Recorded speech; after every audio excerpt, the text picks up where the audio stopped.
We late.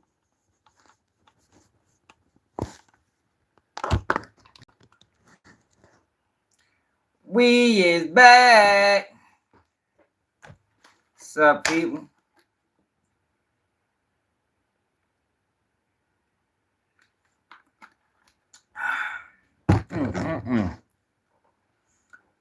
We is back. Never down, keep it G new. Hey, yo, I got a serious question, y'all. Serious question. Yo, remember, what's up? Oh, there we go. Young and Mel, what it is? What you been at, pimping? What's up, Ball Out? What's up, Clemson? Hey, yo. Oh, man, what it do? Hey, y'all. Remember when we first started talking about Diddy, right?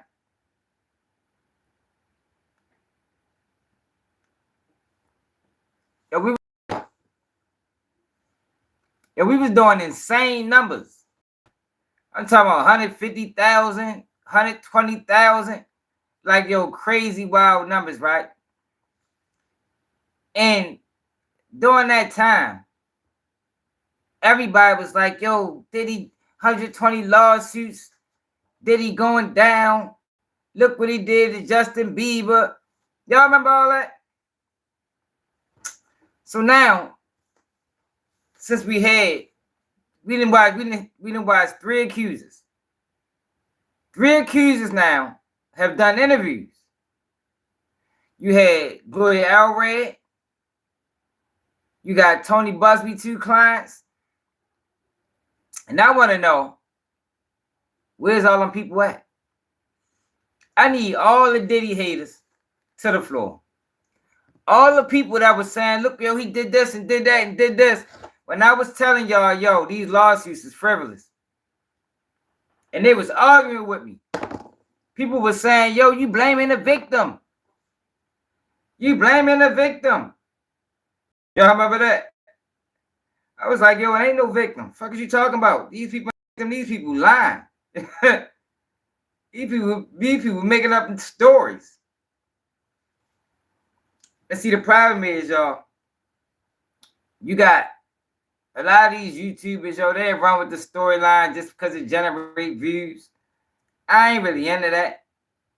You know, it's either truth or nothing over here. If we ain't spitting the truth, we ain't spitting nothing. Straight up, yo. Like, I haven't seen DJ Academic say that earlier. I checked out one of his videos. He was talking about the Diddy are coming out. He was talking about, yeah, you know, in the beginning, you know, we gotta act all shocked. Do you really have to? Do you really have to act all shocked in the beginning? Or you just doing that because that's what they want you to do, or you doing it for views? Because I don't believe you have to do that. We was doing numbers. Our numbers probably was better than his, and we wasn't acting shocked. We was telling people what it was. A money grab. A money grab, yo. And it looked like y'all, they used some of the most vulnerable people. Tony Busby, that is. Like, he used some of the most vulnerable people, yo, to push this agenda, man. You talking about a woman with autism. A grown man that's talking about he was taken advantage of by another grown man. Meanwhile, he was security for this grown man. And the whole time, yo, we was telling y'all that shit makes sense.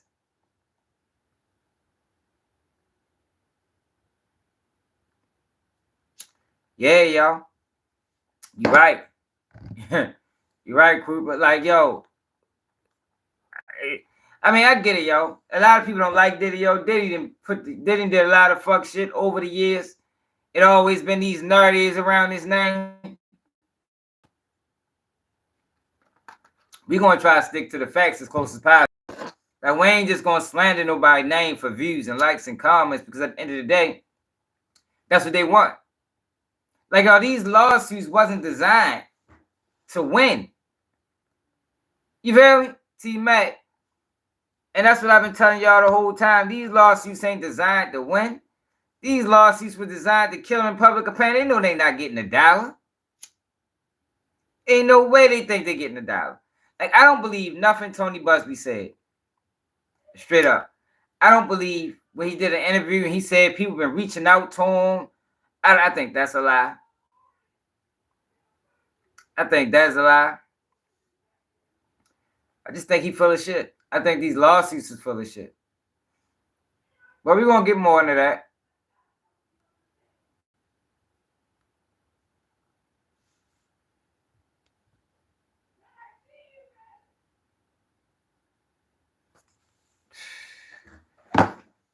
I just want the Diddy haters to come back.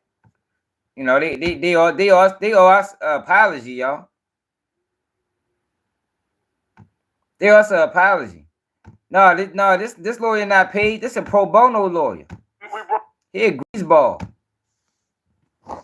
Yeah, he a pro bono lawyer. He a money grab. We looked him up yesterday. The man that made a great life for himself by extorting people. He made the man worth $50 million off extortion. Extortion. Using the media against people. Basically saying, I will slander your name unless you give me this. And I told y'all in this information age that we in, yo, once the information is out there, it's out there. It ain't no coming back. And he prays on that. He prays on the fact that, yo, once I release it, it's out. Then what you gonna do?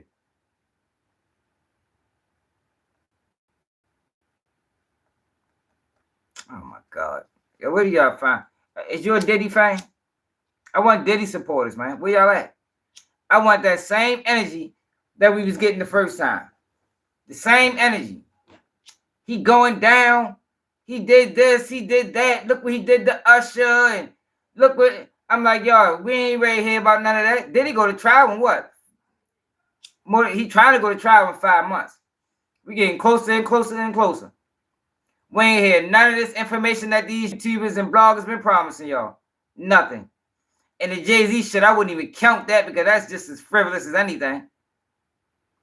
What happened to Jaguar Right victory lap? Like, yo, it's a lot to discuss, yo. People need to be held accountable, man. People been able to facilitate lives through their YouTube channel for months and has not been held accountable for. Just been able to fade off. You understand? It's not when somebody embarrassed, they just fade off into the side. Motherfuckers just been able to fade off into the side. I don't know.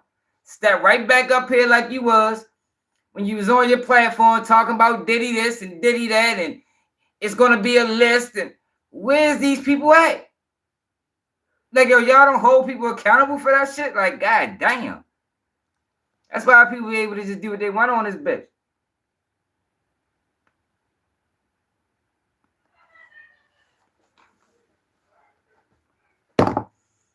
But I just bumped across something on my man Urban Politician's page. I want to see what the fuck he talk about. Ex-player Lou Williams goes off on Dr. Umar for Kobe disrespect. And he won a fade. Let's see what the fuck that is. What's up, Kevin? So let's see what he's talking about. Before we get to famous Richard snitching, Trap Lil Ross and Asian. We talking about all that. I'm on Trap Lil Ross heels over this bitch trying to send that boy. Yo, like, yo, these guys is crazy. Like, yo, these rappers and influencers have a harder time enough ducking the motherfucking hip-hop police. Now you got the blogger task force. Yo, the blogger task force is vicious. Yo, they way more vicious than any police force that we ever seen. Cause these motherfuckers come in packs and bundles and they be disguised. They like informants, undercover officers, undercover agents. Cause yo, what would make Trap Lil Ross put out a video dissecting all the Durk lyrics and then say, well, you can't blame me. He said it. Yo, but you don't know what he meant. Well, we gonna get to him. Then we got the UFO sightings or drone sightings. What the fuck is going on with these drones all in the sky, yo? Have anybody seen any drones?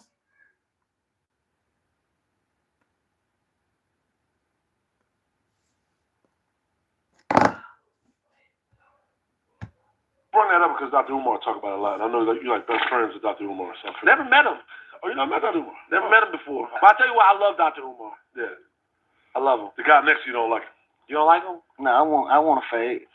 You want to fade with Dr. Umar? I want to fade. Okay, talk to them. Absolutely, I want to fade. It's not even a deep thing. You know, a lot of people look at Kobe Bryant as like an idea because they never met him, never been around him. I need to be real clips. Feel free to say what you want to say about him. That's my partner. I spent real time with dog. You see what I'm saying? So when you say the government killed him on the conspiracy, like, no, I know the pilot too, nigga.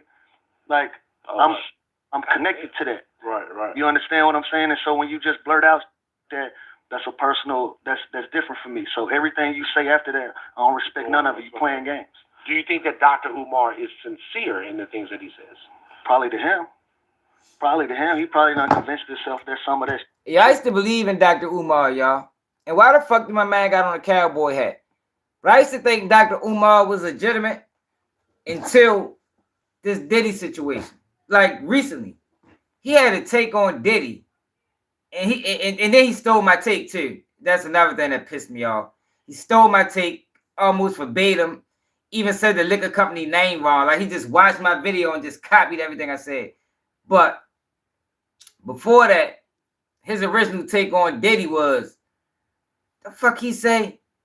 Something about the election and a whole bunch of wild ass shit. I'm like, what the fuck is he talking about? Like, are you dead wrong?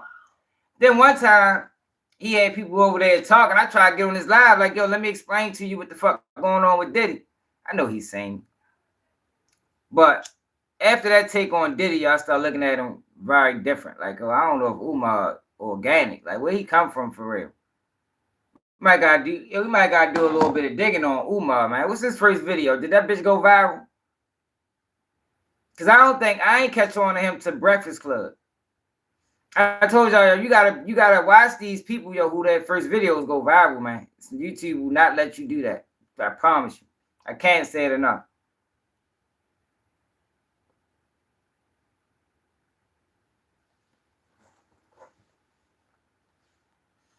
Because listen, y'all. He did steal. See, yo, real, you just don't be paying attention. I'm telling you though, right? Yeah, but what was his first video? Did it go viral? Because look, yo, for your video to go viral, that means people have to share it. And who shares videos of random people? Like, we don't even share our friends' videos. So for it to go viral, somebody had to share it multiple times. And we don't do that in our community. I don't think I got the strongest. I think I got the best. What you talking about? I got the best. And I always see my takes sprinkled around the internet. You know what I mean? They just always happen to say what I say after I say it. But I don't never say what they say after they say it. So I don't know. Like, you tell me what the fuck going on. You know what I mean? You let me know. What that sound like to you, Real? I don't say what they say. But every time I say something, I always hear them say it next. So I'm confused. Let me know what you think about that. What's up, Black Grease from Mexico? Hey, what the fuck? Hey, y'all crazy as shit. But let's see what this about though, real quick.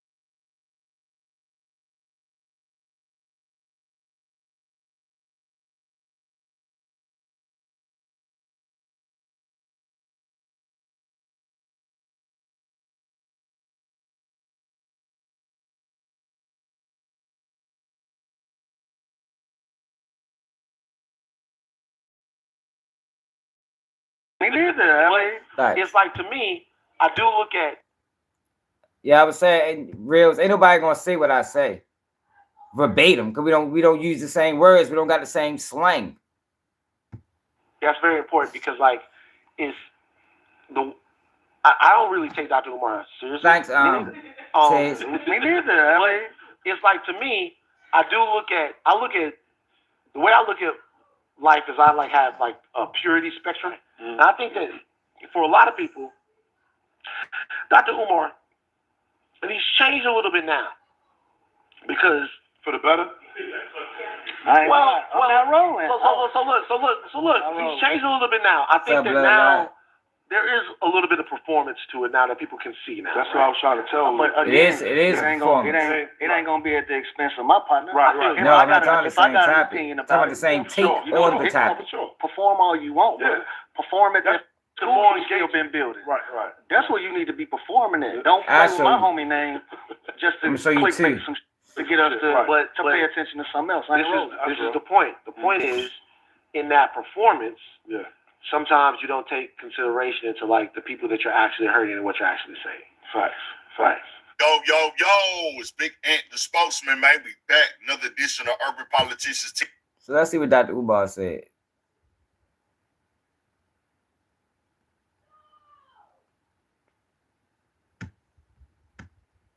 Judge it forever until that school is official. I ain't even clear what Dr. Umar said. Didn't agree with at time. I will fuck what Dr. Umar said. Let me take a brief intermission to show real clip something, man. Y'all subscribe to the channel. I know, Dre. See, that's what I'm saying. Reels don't be over here. So he don't know. He just be talking. I know he's verbatim. Everything I say, even said the name of the company wrong. Even said the name of the company wrong.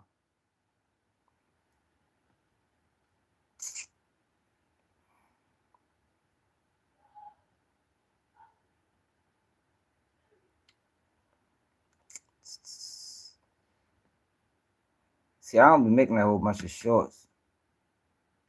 Let's see.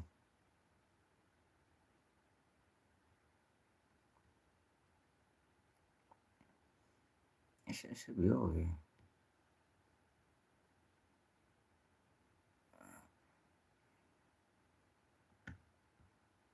Oh, here you go. They ready to slide you through the back door. And I think DJ Pat is ready to slide through the back door. And he's going to get this case. This murder case, that takeoff guy. Yeah, just like Lil Scone. DJ Pat ready to slide through the back door and this case ready to get tossed. It's going to shock the internet when it happens. But remember, y'all heard it here first, probably months before it even happened. I kept digging around. I said, damn, is this that much power and influence? They said, you ain't know? Yeah. I said, what the fuck?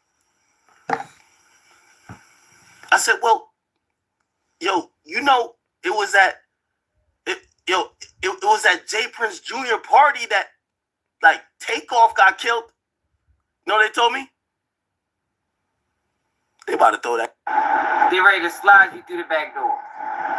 And so on this video, I talked about Takeoff case being tossed out. DJ Academics, 2 weeks later, followed behind me. Yeah, that Takeoff case ready to get thrown out. Put on a whole show as to how he came to that conclusion.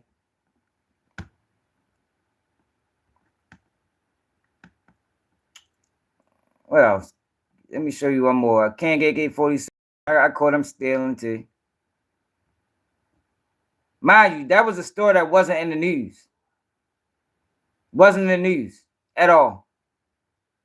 Nobody talked about, up until that point, nobody talked about Takeoff for months. Not yet, but it will be. It will be.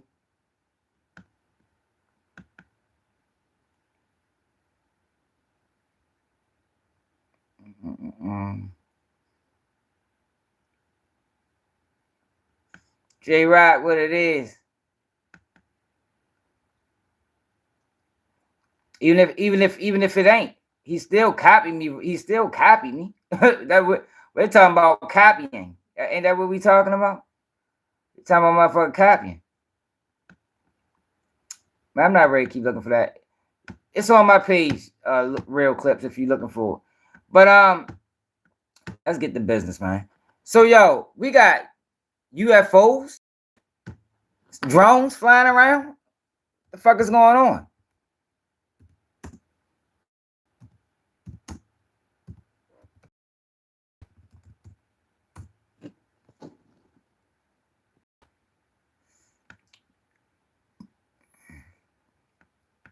Man, see, that's that dumb shit again, yo. You being stupid again. I just explained it to you, yo. Just explained it to you. People in New Jersey are concerned and demanding information after a wave of mysterious drone sightings. But the government has yet to give any concrete answers. One lawmaker is calling for a state of emergency, while another has an honest theory about a foreign adversary. Here's CBS's Tom Hansen. This is over my house right now. What is that? It's the million-dollar question baffling New Jersey residents looking skyward. They're just pacing back and forth, going very slow. Since last month, dozens of drones mysteriously hovering in the skies at night. Near Morris County, the FAA has now ordered 2 temporary flight restrictions prohibiting drones over this military base and Trump National Golf Club after receiving reports of unexplained activity. Today, Homeland Security and state police met with some New Jersey officials, including Mayor Jim Maley. That's to see something going on. They have any idea where the drones are coming from. Something Many going still on. have questions, including Congressman Jeff Van Drew, who says individuals with high security clearance have a theory about where the drones come from. Their concern is that a mothership has from Iran weeks ago, coinciding about the time somewhere along the area of the United States. It doesn't mean they're right off the coast. But in a briefing today, Pentagon officials dismissed the claim outright. We have no evidence that these activities are coming from a foreign entity. Then where are they coming from? They everywhere, In y'all. Mendham, New Jersey, Let me show y'all some Olivia more. DiMattio's coffee shop is right near the sensitive locations where the drones have been spotted. How big are these things? You know, are they different sizes? They are the size of small cars. Like almost like a Mini Cooper or a Ford Escape size. So it's not something that a kid is buying off of Amazon and flying around as a prank. Like it's way past that. Yo, she said they the size of small cars. What the fuck? Yo, we hold up, yo. We gotta get to the bottom of this shit. And we're here in front of Picatinny Arsenal. It provides munitions products for all branches of the U.S. military. It's also one of those sensitive sites that drones have flown close to. And Nora, both lawmakers we spoke to today say one of these drones needs to be taken down safely so they can get some answers. Mystery deep. Somebody's spying on us or something, man. The fuck is going on? Look at this though. Look, they're everywhere. News Nation did a video. They were shooting at him in New Jersey today. I'm gonna show y'all that after we watch this. Great content needs a great audience, like Santa Claus needs cookies. What? No cookies for Santa? Bringing in FAA drone pilot and founder of Gargoyle Systems, Mike. Mike, I appreciate like you making the time, and I'm so curious. What are your initial thoughts on these sightings, and do you think they're military or commercial grade, and why? Well, initially, I think it's really important to ask the question, is this a friend or foe? Why you say that, though, Armageddon? In this case, my gut says these are friendly drones. We've seen NOTAMs, which are notice to air missions that were got out on November 25th, December 4th, when these sightings started. These are listed publicly as confidential flights coming from around McGuire Air Force Base, which is located in central New Jersey. Now, if you think about drone usage, right, there's a lot of positive uses we've seen in agriculture for scanning and for going over. And now you think about, change the narrative. Maybe we need to check our own shores for potential bomb threats or potential nuclear situations. So maybe there's a test of like, hey, we need to put these drone things over there. And then also what's happening in Ukraine and Gaza, there's a lot of drone warfare, and we're helping Ukraine with our drones. So maybe it's drone technology that we're looking at and testing there. I think there's a huge foul. He over here lying. I don't believe him. It's something else going on. I ain't fucking with him. They probably paid him to say that shit. Look at this video right here. The governor of Maryland caught one outside his house. I mean, but I don't even think he's the governor no more. Hogan. Look at this.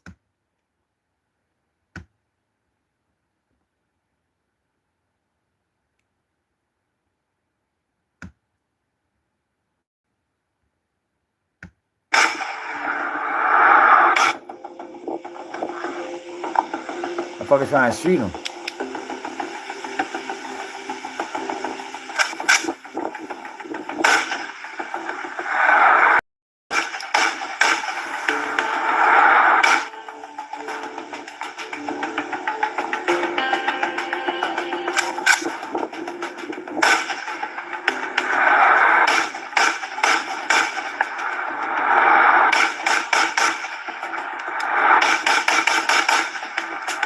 Bitch is like sliding off.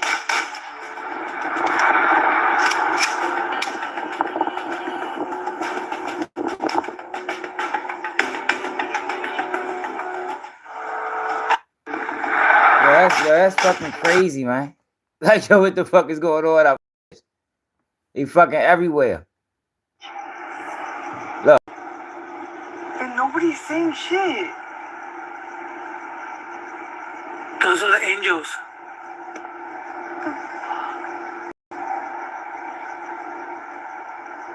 Why isn't anyone?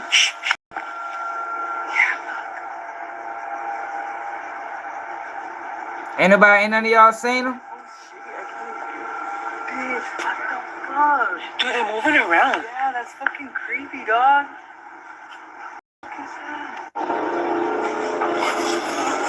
Sarah, get out here.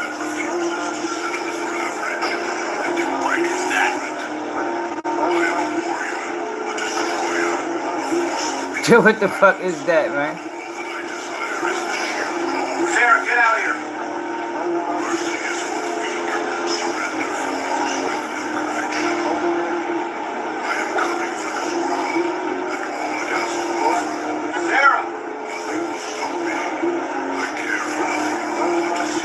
Look, it's a whole bunch of these videos. They everywhere. They all across the United States.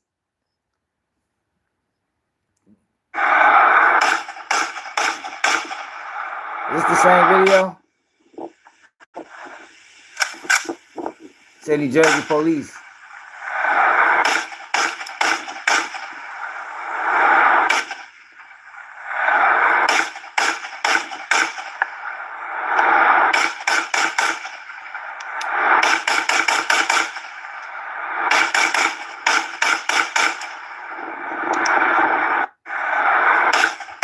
I don't know, man.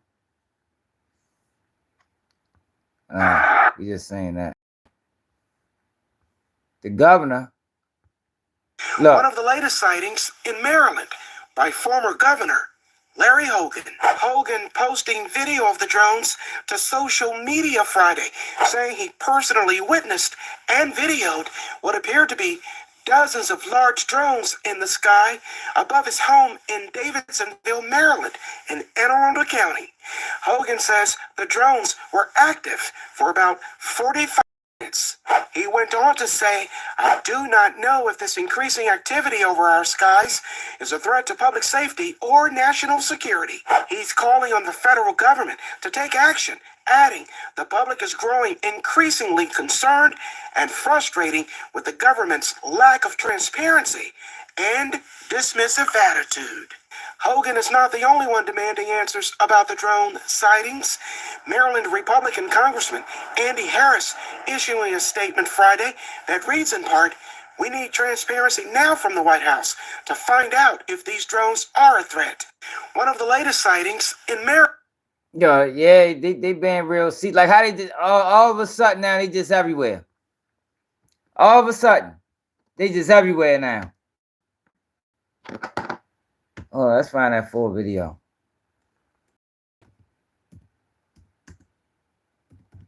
See, I don't really have no commentary on this, y'all, because I don't know. I don't know where the fuck they coming from. Couple cars jacked by armed teams and passing police.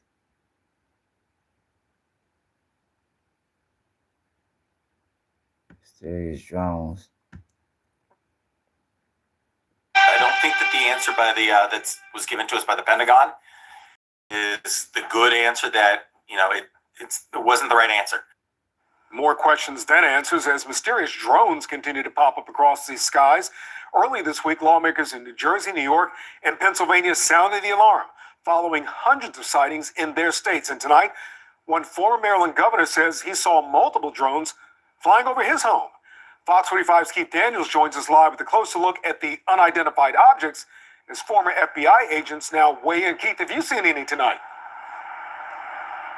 Not tonight, Kai, but if I do, I guess I'll let you know. Now, the White House and Homeland Security officials say there is no threat from these drones, even saying in some cases they've been misidentified as small airplanes. Still, for some, there is concern. The latest coming from a former Maryland governor.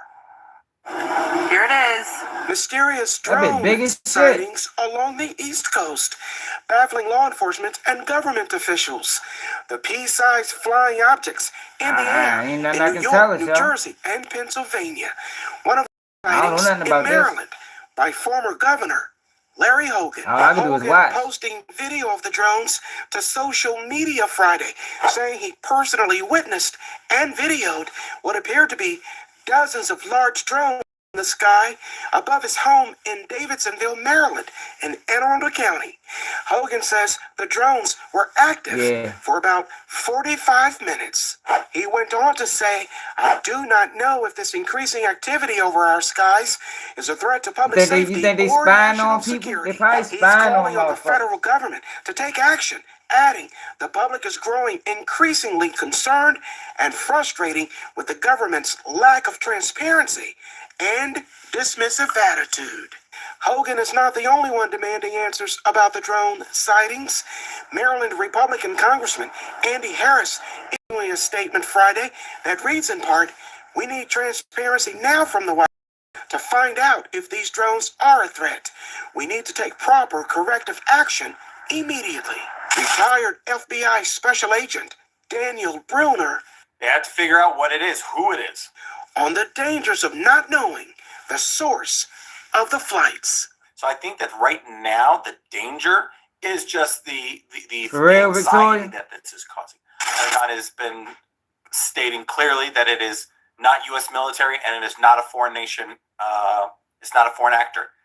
How can they be sure if they don't know what it is? I don't think that it's very prudent of them to say it is not this. The White House has said many of the reported sightings may have been planes, mistaken drones, with no threat to national security or public safety. The Pentagon now saying it is leaving investigations local law enforcement agencies. Local law enforcement. I don't think that there is an actual physical danger by these aircraft unless one of them were to crash. What the fuck gonna happen if they crash? Well, President-elect Donald Trump also weighing on this now, calling on authorities to, quote, shoot down mysterious drones, which authorities say under federal law cannot be engaged on U.S. soil, barring few limitations and requirements. You can't shoot them down. We're live tonight. Keith Daniels, Fox 45. Hold the fuck up, yo. Hold on, yo. Hold up. Yo, what the fuck is really going on? So you can't shoot them down. Hold on. Let's see if the Pentagon got a hearing. See if they got a hearing on drone sightings, New Jersey. Urge government to step up. Now all of a sudden we just having these drones come out of nowhere. All of a sudden, just out the blue. Hold on, man. Fuck that.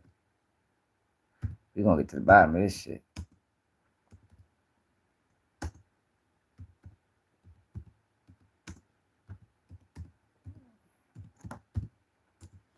It's just coming out of nowhere. Just wake up one day and they just in the skies. Mysterious drones. What's this?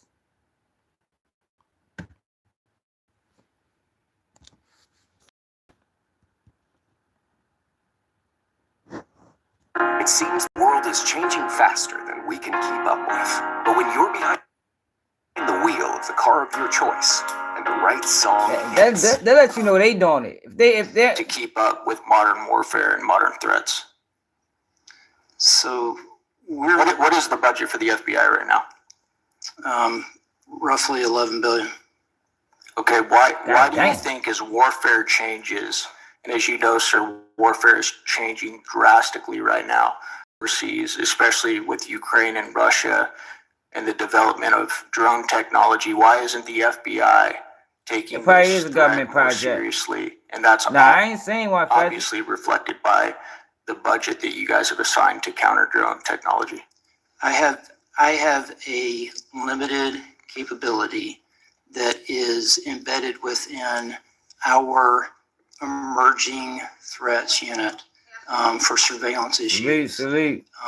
That allocation of resources, that research, that operational deployment of our capability is what we have today. I would. He looking at him like, man, this motherfucker lying through the skin of his teeth. Y'all know what the fuck going on. Y'all just ain't trying to tell nobody. Probably doing some shit. It's probably illegal. Whatever they doing. What do you think they're looking at when they see a hearing like this, and they see that you guys, after almost a month, don't know who these drones are? What do you think that they're thinking? So I would be measured in how we speak about our capability and what our limitations and capacity is. However, I'll say to you, I don't think so, and we'll continue to work to make it better. Yeah, well, when you're only $500,000 a year, it's probably not going to be very good, is it? The only thing I would say about that is that this is an enterprise-wide problem. It's not just a technological problem. That most of that $11 billion budget for the FBI gets after threats to Americans, this being one of them. And the way we apply resources, personnel, operational, all of that to include technology to get after this threat. I agree. American lives. Why would it be a crime? Why would it be a crime to shoot them down? Why is shooting them down against the law? It's definitely some shit they got going on. Let's shift real quick because you guys have been talking about using electronic warfare to counter some of these drones. What about drones that aren't susceptible to counter warfare, like your fiber optic drones? What are you guys doing about those? I'll start with you, Mr. Jones. So all options are right now. We are exploring kinetic options. You know, complement the electronic. You can buy those right now, and they're really not that expensive. You aware of that, Mr. Jones? I'm aware there's a lot of different technologies out there. We have experimented with some that have been very successful. Yeah. Thank you. I yield back. Gentleman yields. The gentlelady from New York, Ms. Maliatakis, is recognized. Thank you all for being here today. I just want to follow up on what my colleague asked happened in New York and New Jersey.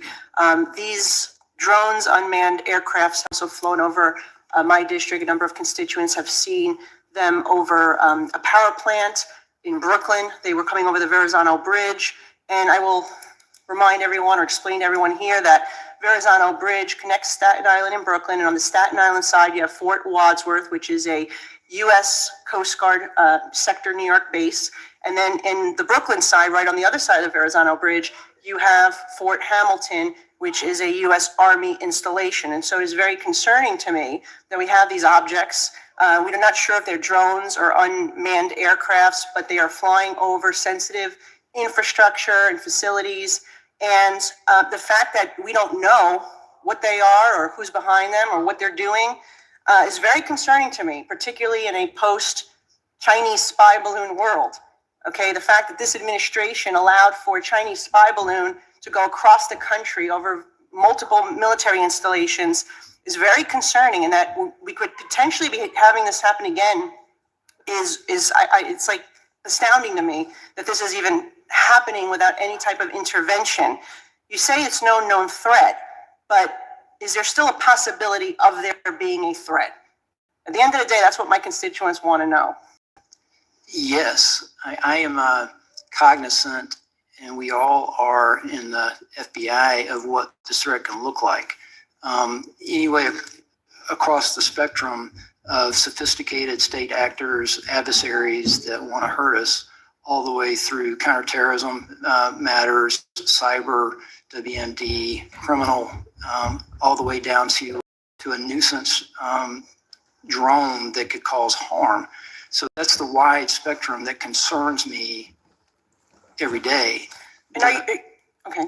I would just mention it concerns me that we don't know the answer to your question yet. And are you working with the Pentagon, with FAA, with DHS, with partners to try to identify this? Because I don't put it all on just the FBI. I think this is, I mean, what is Homeland Security doing? Like how nobody knows. Nobody knows. Do you have any idea? Get the fuck out of here. They lying. I wouldn't speak for another department, but I will say that the way we do business is extremely collaborative in the interagency, and especially with our state and local partners. So who is taking the lead here on this particular issue to identify these aircrafts?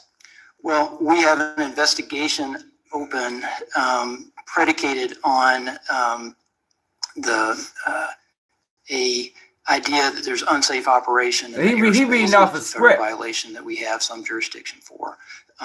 But it would help us know sort of what lane this falls in when we know the people that are responsible and what this is all about, to your point earlier.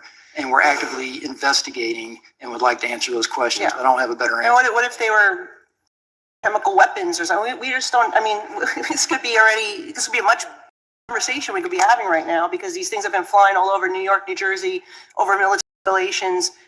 I don't know what's going on there, but these agencies need to figure it out and try to get to the bottom of what's going on. I think it's very concerning. Is there a possibility? They going into protected airspace and everything, y'all. Everything. And it's like these motherfuckers ain't doing nothing about it. Program under Department of Homeland Security, Science and Technology, where they are testing various technology for search and rescue, disaster response, and it could be part of enforcement assessment. You think that's a possibility? Because my Army base doesn't know about it. My NYPD doesn't know about it. So I guess my question is, why wouldn't the local authorities know if this was part of a testing of security technologies for first responders? So I don't know that to be the case, and I couldn't really comment on that. Okay, well, and just again, I would love to speak to you offline at some point and maybe share some information with you. But I would really just urge if you could speak to your colleagues and counterparts in these other departments. You funny as shit. To get to the bottom of what's going on here. And if it is something that is not nefarious and is one of part of these public safety applications that are being tested, they need to coordinate with the local authorities. So my guys in New York NYPD, they know that it's not a threat. I would agree. All right, thank you. Gentlelady yields. This will be the last questioning for the first panel. Chair now recognizes the gentleman from New Jersey, Mr. Smith. Thank you so very much, Mr. Chairman, Chairman, both of you, for allowing me to sit in on this. I've been in Congress 44 years, and I have lost track of the number of times when we did not adequately assess a threat. I had one of my service members from the Marines in the barracks in Lebanon when that terrible, horrible deed was committed by Iran. I actually, after we got hit in Dar es Salaam and in Nairobi in 1998 by Al Qaeda, I chaired all the hearings. We had the Chairman of Joint Chiefs of Staff come and testify as Admiral Crow, and they kept saying everyone. No one thought that Al Qaeda would hit there. Maybe in the Middle East, but not there. I wrote a bill called the Embassy Security Act. It was signed into law. I added it to an appropriations bill, big, thick bill, but it was all about setbacks and Mylar on the windows, a lot of good things. And it did mitigate, I think, some of the concerns there. But we always seem to miss something, and I'm very concerned that we're missing something here. I've raised the issue, as has my colleagues, Maliotakis and others in New Jersey and New York, about these drone sightings. So last night I was on the beach in Island State Park in Ocean County with the sheriff. He has been working it every single night. He's got his own tethered drones chronicling. One of his officers 2 nights ago saw 50 drones come in off the ocean right there. 50? So we thought maybe they were replicated. They didn't, but we thought it was a possibility. Then last night we had a number of other including a commanding officer from the Coast Guard, who said that one of their 47-foot motor lifeboats was followed by between 12 and 30 of these drones as they went through the water. Right behind them. You know, and I said, what's the rules of engagement? I mean, you do it if you're fighting against a narco trafficker or something. And they said, we don't know, we don't have any. So I did reach out to the commanding officer at the Joint Base, which is also in my district, and talked to him. Had a very good conversation. Colonel Anthony Smith, Joint Base Fort Dix McGuire, in the 87th Air Wing, Air Base Wing today. And I said, I know you have the capability. I agree, T. It's definitely put out press releases to identify and bring down drones. Why can't you deploy them at least to the ocean? Bring one of these down, find out who's doing it. They have the capability. They said, we don't have the authority, only within the parameters of our base. Well, there's a national interest here. Our jets fly over the ocean all the time for training, so that perimeter is larger. So I did write Secretary Lloyd Austin asking that capability that may be sitting in a closet somewhere. I know they use it all the time, but you know, bring it out. And I'm not saying you got to share it with the sheriffs. It'd be nice. Just do it yourself in the interest of the American public. So I would ask if you would echo that request. I mean, DOD's got the capability, and maybe Homeland Security does as well. When we had a Zoom meeting with Secretary Mayorkas, our governor put it together, and I appreciated that. It was 30 drones. I asked them, why can't we just track where they go to? Seemingly they're going out to sea, to something, a ship. We don't know for sure, but they come in off the, off from the ocean. So the question really is, just get DOD to share. In my first term, DOD and VA did a great thing. The DOD-VA sharing agreement for healthcare capabilities. It was fantastic. Why can't the DOD share this with Homeland Security, with FBI and others, so that you can grab and find out who they are? Maybe it's China. I chair the China Commission, and I've had 115 hearings on it. I'm barred from going there now. China is, and I'm on their hit list. Xi Jinping is a monster. Look what Putin's doing. They're all capable of doing horrible things to our people, and now they're threatening my good friend and colleague from New York, and of course New Jersey, big time. So let's go get that DOD capability and find out and put to rest the question: who is it? Yeah, I think that's what they want to know. That's a good. That's smart, yo. I can see that. I can see that. Sir, I'd just say I share your concern. I share a lot of frustration, and I'm more than willing to continue working with the Department of Defense to try to get better. Again, also, what the fuck? You answer none of the questions. Do it on an emergency basis. Just send that capability out to the ocean or to the beach, because they're coming in every day. Figure out which one it is and bring them down, and then retrieve it and find out what's going on. And as my good friend Maliotakis, Congresswoman Maliotakis said, the thing with the balloon was over our bases, and we didn't. That was a threat. Well, this, I think, is a very serious threat. And so please, if you could, get DOD to share that capability. Maybe Homeland has it. I don't know. Maybe you have it somewhere. But I know DOD has it. Thank you. Appreciate it. Gentlemen's time has expired.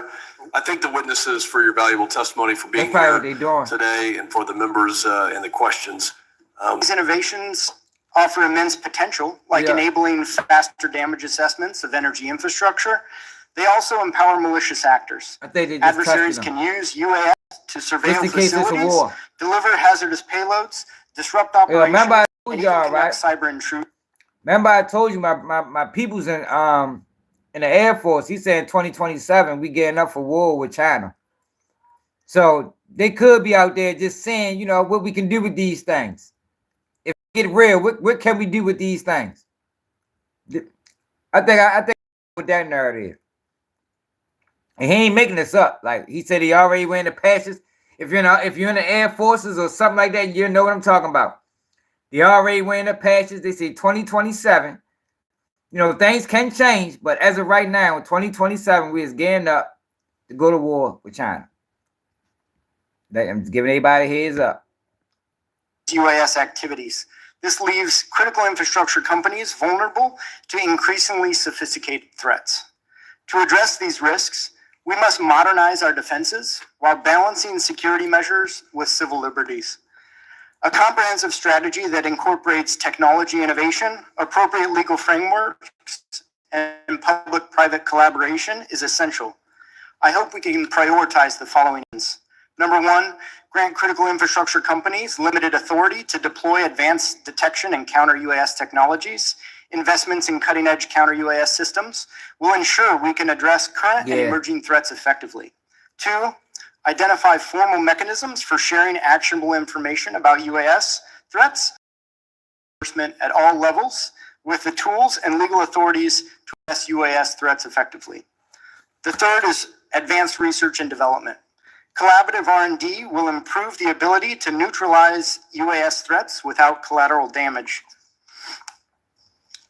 The fourth and final, develop a comprehensive strategy to align regulatory, technological, and operational efforts at federal, state, and local levels, while addressing privacy concerns and establishing clear legal parameters for UAS operations. The private sector owns most of the critical infrastructure that provides key services, but protecting these assets is a collaborative effort. The National Security Memorandum on Critical Infrastructure Security and Resilience rightly emphasizes this partnership. However, existing counter-UAS authorities for DHS and the Department of Justice are set to expire soon. Failing to renew and expand current authorities risks leaving critical infrastructure defense. Yo, going to war with drones would be crazy, yo. Yo, that would be crazy. And I tend to agree with a lot of y'all on this. I think that's what's going on.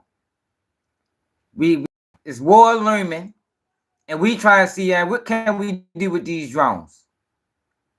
What's the reaction time? Yo, but that's serious work, yo. That is serious, yo. Man, that's just up the battlefield times 20. Hell no. And I look forward to your questions. Thank you, Mr. Baumgartner. The chair now recognizes Dr. Paul Schwinnison for his opening statement. Thank you. Chairman Pfluger and Menace, ranking members of Magaziner and Thanadar. Homeland from Unreal Systems. So I've rearranged my remarks busily in the back, hoping to give you guys something a little more tangible to work with, so that we're not just repeating and risking the constant repetition of the problem. I think we acknowledge the problem. We have a real train wreck coming. I think it goes a little bit unsaid. I think we lack a lot of the technical know-how on how to deal with this, on how to assess and neutralize these threats. But there is somebody who does know, and that's the Ukrainians. Having recently observed firsthand the astonishing evolution in drone operations in Ukrainian-occupied Kursk, I think the message, for me at least, has finally sunk home. Unmanned systems are not just an iteration. They are indeed a revolution in the application of lethal force. The world's most advanced weapons and tactics are being developed and deployed at scale. Hold up, in the Ukraine. They unmanned, so nobody's controlling these. We gotta get some more information on this, y'all. Shooting war between great powers.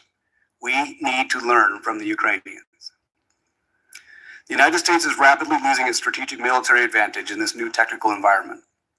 There can be little doubt that China, North Korea, Iran, and other emergent powers are eagerly sending observers and technicians to the front lines. That's what they're doing, Ukraine. It's obvious. Very carefully note the revolution in weapons delivery into adopting into doctrines which seek to invert the military strengths of their larger, better equipped, better trained Western geopolitical adversaries.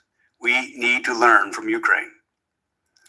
In short, the rules of the arms race have been fundamentally rewritten to favor small, cheap, easily mastered weapon systems. More important still, these disproportionate advantages are not a they amplify in a positive feedback loop through each iteration cycle. New tech gets better exponentially faster and is deployed far more quickly than legacy countermeasures. In Ukraine, the source of this immense innovation reservoir is the highly adaptable, highly diffuse emerging engineering base of Ukrainian technicians. Uncountable tech workers routinely work full days in their civilian capacity, then leave their jobs to go work in pop-up tech facilities until late at night. The whole country is on deck. They have created an ecosystem of invention, a web only loosely coordinated through the Ministry of Defense. The advanced hardware and software they produce are channeled into a robust system of decentralized training facilities. And in less than 3 weeks, an FPV drone operator can be mission ready. Operators with no previous battlefield experience have been credited with as many as 1,500 confirmed kills. Satellites, okay, guys. The disproportionality is vast. And this is perhaps the main takeaway in a total war peer-to-peer scenario. If technology allows one side of a conflict to impose extraordinary damage on the exquisite, expensive, difficult to master weapon systems of their adversary, and can do so at a fraction of the cost expended by their enemy, it doesn't require an economist to see where that leads. Yeah. It is easy to be a critic, that leads but to a the loss. United States and its NATO allies have a very narrow window of opportunity to address this major shift in comparative advantage. Current operations in a scrappy, innovative force can do to a large, hidebound military machine. It would be well to take note. Yo, but ain't Ukraine Some of the scenarios looking forward. Is Ukraine is so look, right? So China, let me get this right. So they saying China is trying to invade Ukraine, right? So is Ukraine on our side? Is Ukraine our allies? Because the way he talking about Ukraine, it's like Ukraine got it. They know everything you can do with a motherfucking drone over that bitch. Are they with us? Somebody let me know. Ostfriesland Air Force people. Oh, Russia. Okay, Russia invaded Ukraine. Sometimes possible to break entrenched paradigms by publicly demonstrating the current. So who China trying to invade Taiwan? When understood by the right audiences, these demonstrations can shift doctrine development and tactical training in new and constructive ways, preferably before the lessons are learned the hard way. We need to learn from Ukraine. It's time to get a task force to mop up information, go out there, sponge this stuff up, and learn from what they're doing, and learn this information from in theater and get up to speed as soon as possible. Thank you. Thank you, Dr. Schwennison. The chair will note that we had a third expert on the panel, Mrs. Cat here from the National Football League, unfortunately unable to join today. However, the chair asked unanimous consent to enter Ms. LaWeir's testimony into the record. So we have a world war. Myself for 5 minutes of questions. Dr. Schwennison, I'd like to focus on something here. Policy versus technology.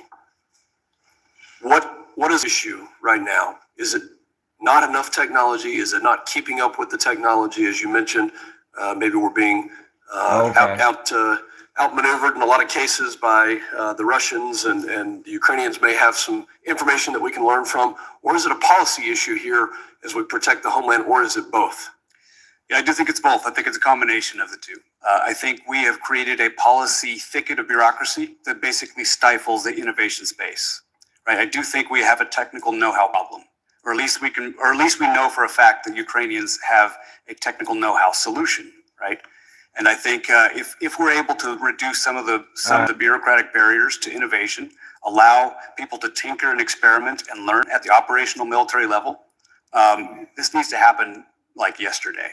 Right? We can't do the same old business of doing a 2.5-year request for proposal and wait for things to come back. We just can't do this business as usual. We do not have that time. As we sit here, you listen to the testimony. We currently have. Saying we panicking for real. That's what it sounds like. Am I the only one that's getting that vibe? Or let me know in the comments. Do it sound like we panicking? Like we can't go up against these other countries? Or I'm hearing that wrong. People are frozen with fear of what would happen in an administrative situation in which they took action and they were punished for doing so. That they shot down a drone, God forbid, and the debris hit somebody's house, and all of a sudden they're on front page news. And so people are acting out of a sort of sense of self-restraint here, which is being promoted by our policy environment. So when it comes to technology, we need to focus on our offensive technology, lessons learned in the Ukrainian conflict where they're leveraging UAS systems everywhere. We need to focus on our counter UAS technology, and our policy needs to improve in order to counter it and give the authorities that we need while protecting privacy of citizens here. Yep, I would say so. Absolutely. I'll come back to you in a second, Mr. Baumgartner. What's the that's what it is. What's the most catastrophic event in the energy industry, critical infrastructure? They don't want that we need to be thinking about and planning for to prevent. They don't want to scare the people because the average person don't know that we supposed to go to war in 2027. Like, motherfuckers need to pass that information around, man. And I got that on good authority. That 2027, they saying China supposed to invade Taiwan, and that's going to send us to World War III. It can change though, but I think we're just gearing up, just in case. We just gearing up. More critical infrastructure from generation to substations, or even on the pipeline side, a liquid natural gas import-export facility? So my district, the Permian Basin, 6 million barrels a day, needs to be protected, and the authorities, in some cases, as you recommended in your testimony, should be delegated to private companies in some cases to both identify and also mitigate if needed. I could be tripping. I think that energy infrastructure in your district should be considered to be protected. Now, how that gets to a place where we can do that as the private sector, there are probably steps to get there. We have great relationships with local, state, federal law enforcement, and are happy to take a intermediary step to work with them to ensure that we understand the technology, the appropriate technology is in place, and we can implement that technology in a future state. Thank you. Dr. Schwartz, we'll go back to the services for a second and the race for technology. Let's focus on the Air Force, our alma mater, the Air Force Academy. How would you characterize the responses that we're seeing out of DOD, specifically the Air Force? Are they doing it fast? Is it neat in its approach? Or is it just average? Yeah, right. I think it is below average, and it gives me no pleasure to say that, but I think we are not taking it seriously enough. Again, it is as if everyone sees that is assuming that somebody else is doing it, and they're just listen. It's like we ain't ready, y'all. But what if I told you there's a skip ads for everybody? It's called Pi. I'm ready to put a poll in. Our very good relationships we have with Ukraine, we've given them a lot of resources. And they're quite willing and eager to give us something back in return for it. We should be mopping that information up right now. We should be sending people there right now.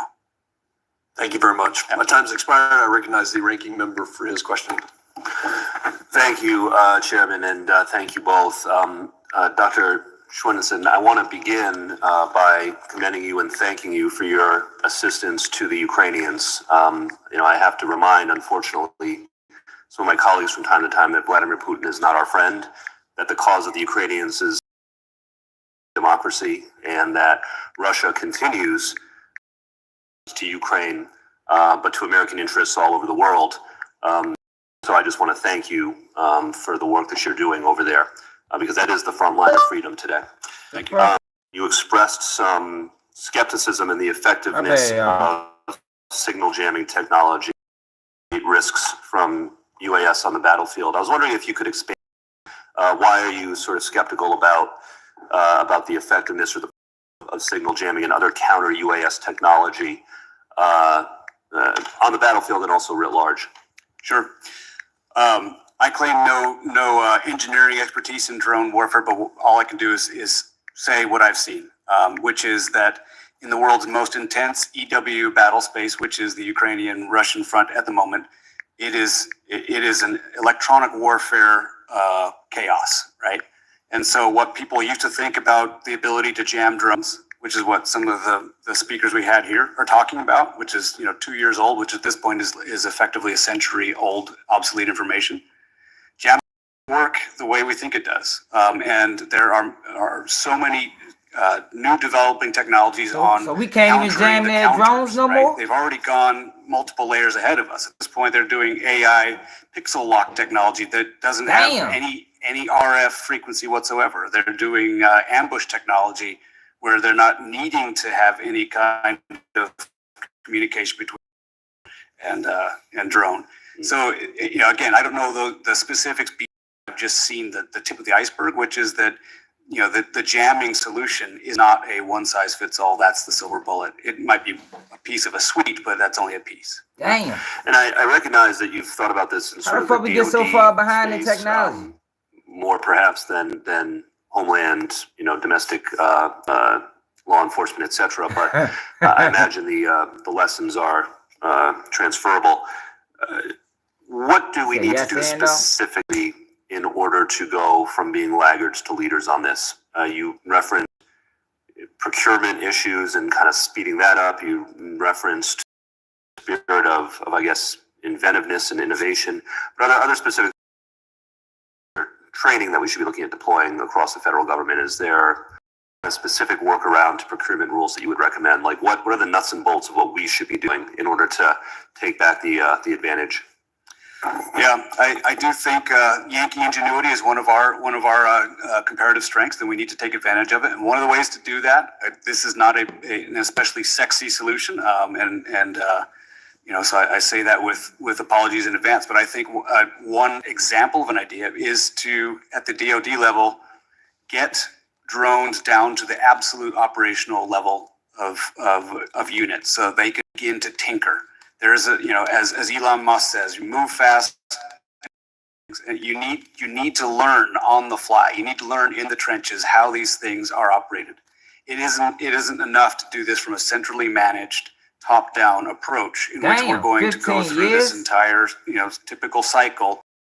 The tool to the warfighter, wrapped with a ribbon. It doesn't work that way. We have to give it to them and let them develop it on the fly. Empower the people on the front lines to innovate. That makes sense. Mr. Baumgartner, I apologize. I only have a minute left, but I wanted to explore this importance of a cooperation between private industry and particularly state and local law enforcement. What are the best practices there that you've noticed, and are there things that we can do to support those kinds of collaborations? Well, we work very hard to establish and maintain those relationships in all the states and localities that we serve. I think it does become about manpower and hours spent in doing that collaboration, and so there are certainly challenges to maintaining that. But I think fusion centers are a great opportunity to engage in a wide variety of state and local efforts at one location. I think there are other similar opportunities, like in our sector, we have the Electricity Information Sharing and Analysis Center that also convenes those state and local partners in a regional fashion, and we're able to effectively have those conversations and maintain those relationships in that forum as well. Thank you both. I think that we have a problem here in the United States in dealing with these systems for warfare, but also for protecting the homeland. I'm starting to think that too. I would think that what part of the problem is that you got $500,000 in the FBI. I'm sure you have $500,000 in some other agency, and you got all these agencies working on the same issue, and then it's not really centralized. There's no planning, etc. Maybe airports are trying to do their thing, and the FBI is trying to do their thing, and Customs and Border Protection trying to do their thing. Would it be beneficial to try to put this all together and just focus on the unmanned aerial system in the homeland? I have to say I lean that way. I hate to beat a dead horse here, but the Ukrainians have once again shown some ways to deal with this. They have stood up their entire separate new force, very much like the Marine Corps or the Air Force. They've set up the Unmanned Aerial Systems Service in the Ukrainian Department of Defense in order to do precisely that, in order to address this entire new sector of technology and how it's to be developed and applied. Probably one of the advantages that the Ukrainians had is that they had no Air Force, basically, right? And so At Buy Fire Alarm Parts, we pack a lot of experience and know-how into small business. By necessity, they needed to come up with something different that actually combated the threat. We have an Air Force. And unfortunately, what happens is that you have the resistance to change, and UAS, unmanned systems, et cetera, are a threat to the people that fly the planes, okay? And so we do need to look at this in an entirely different way. And so not only on the DoD side, where we do need to have the private sector innovate, and the RFP should be, hey, I want to knock out, I want to sink Chinese ships, all right? And just simple as that. If you ask DoD to do that, they'll come up with an aircraft carrier that costs $10 billion and all these systems. The Ukrainians are sending Russian ships in the Black Sea with little boats with maybe 500 or 600 pounds of TNT on them. Damn. A whole bunch of them. Can't possibly take them all out and basically boom, no submarine, because that's the other thing we'd look at. Well, maybe we need to have these really expensive submarines. So what it sound like? The old way of fighting war. We need to look at the new way of fighting war. But here it's Homeland Security. It sounds like he's saying we wasting money. Like these other countries is doing more with less. But we need a lot of money. See, that's that greed shit. Yo, greed is killing us, man, as a country. Focus on unmanned systems and how we protect all our infrastructure, airports, the energy system, our electricity, our grid, all of that is vulnerable. And so, that's all I have to say. And I'll yield my time back. And I recognize the gentleman from New York, Mr. Diaz-Posito. Thank you, Mr. Chairman. Dr. Schwensen, I know it was discussed earlier. And y'all go over there and start a Ralo podcast, man. Russia, China, and we're referred to as fear mongers, but the proliferation of drone technology from foreign adversaries like Russia, like China, like Iran has impacted conflicts across the globe. What is the risk of such technology being transferred or replicated by domestic actors in the United States or by transnational criminal organizations across our borders? And how can we disrupt these supply chains? Well, the risk is 100%. It's if it hasn't happened already, I'm sure it has. But if it hasn't, it's about definitely has. Right. How do we mitigate it? Is again that this is the elephant in the room, and I think the only way to mitigate these kinds of threats is to out-innovate the threat itself. This is something that we've been traditionally good at. It's something we have the technical know-how and the capacity to do. But right now we have not opened the gates. We have not gotten our juices flowing, as I said, to address these threats and out-innovate the threat. Like I ain't comfortable with that. And we have to go vote, so I'm going to make this quick. But Mr. Baumgartner, just last month, a Tennessee man was arrested for plotting to use a drone carrying an explosive to destroy a Nashville power substation. We note there have been additional incidents of suspicious drone activity near substations. And I think this is critically important, especially in the time that we're in where there is this big push for alternate energy sources, whether it's battery storage, whether it's wind storage, without really doing the work to make sure that we can protect these assets. In addition to cyber concerns, what physical security risks do drones pose to energy sector assets? A great question. I think payloads are obviously as witnessed in the Tennessee case, but you could simply ramp. What the fuck? We gotta see what Ukraine got on the drones. I haven't seen that. Ukraine drones, because obviously, they sound worried. Like, I don't know if y'all listen. They sound worried to me. Russia target UK infrastructure using drone missiles. Oh yeah, so he already over that bitch. So yeah, that's what we doing, man. We trying with the Joneses.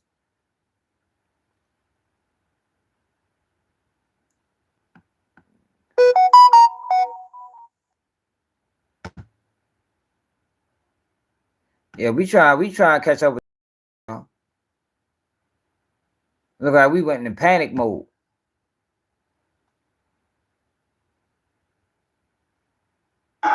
Russian forces claim Ukraine has started using a new type of long-range kamikaze drone called Lord. Photos of what are believed to be its remains have been shared by Russian media and WP Tech. These claims have not been confirmed.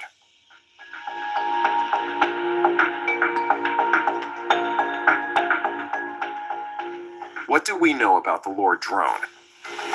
According to the Ukrainian website, Lord is a drone designed by a startup called Differentiators. The company was reportedly founded by Russian dissident Mikhail Kokorich, though the company has not confirmed any involvement with the drone or Ukraine's military. drone is said to have a range between 750 and 2,000 kilometers, depending on its version. If Ukraine is using Lord, it would be one of its longest range drones, capable of hitting targets far inside Russian territory. Damn.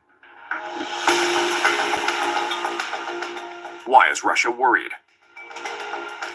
Officials are reportedly alarmed by the drone's potential for long-range kamikaze missions. Defense Blog says Lord is designed for low-cost mass production. It's a small radar signature, making it hard to detect. The drone is also said to be able to operate without radio signals, which would make it more difficult for enemies to track or jam it. Damn. If Ukraine is using drones like Lord, it could give them a major advantage by allowing strikes on key Russian infrastructure far from the battlefield. This would add a new capability to Ukraine's military, which has increasingly relied on drones for precision strikes. So you can't even detect the bitch. Ukraine has not confirmed using the Lord drone, and its exact role in recent attacks remains unclear.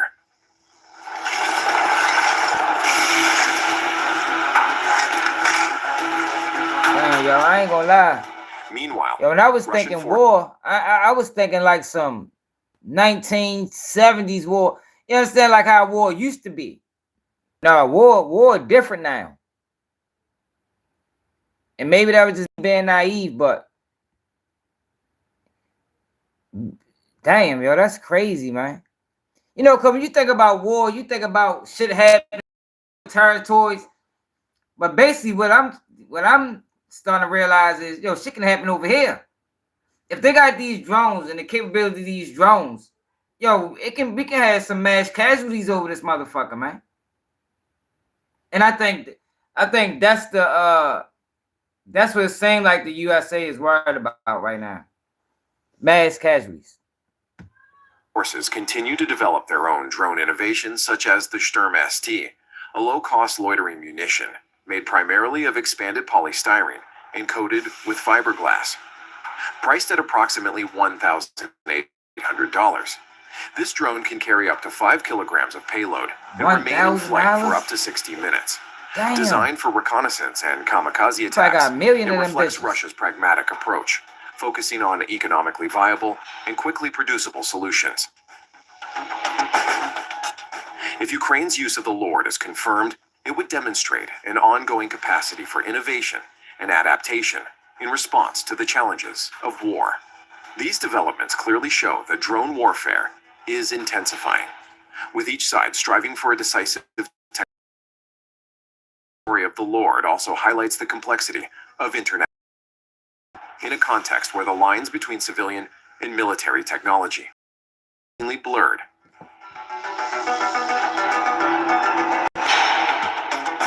Damn. We ready to watch one more video, then we're gonna change gears. I'm getting worried. For real. Oh, if I get worried. God damn. Shit.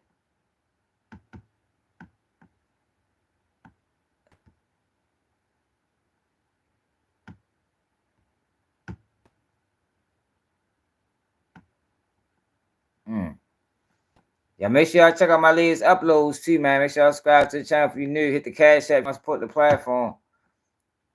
My man Alvin posted Cash App Baltimore swag.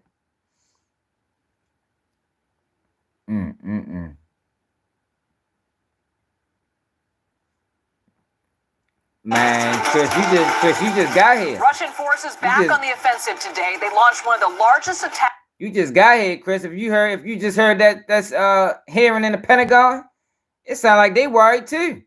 Why the fuck I wouldn't be worried if the people in charge sound like they worried? They wasn't speaking in confidence. Attacks targeting energy infrastructure across Ukraine in recent months. Ukrainian President Volodymyr Zelensky says Russia used 93 missiles and over 200 drones to take down key power grids. He also said Ukrainian forces managed to shoot down 81 of those missiles using U.S. defense equipment. Now, this was a scene during rush hour in Kyiv as those missiles were being launched. Dozens of people forced to take shelter underground, including children as young as 8 years old. People say they were on their way to school and work when the initial air raid alert was issued.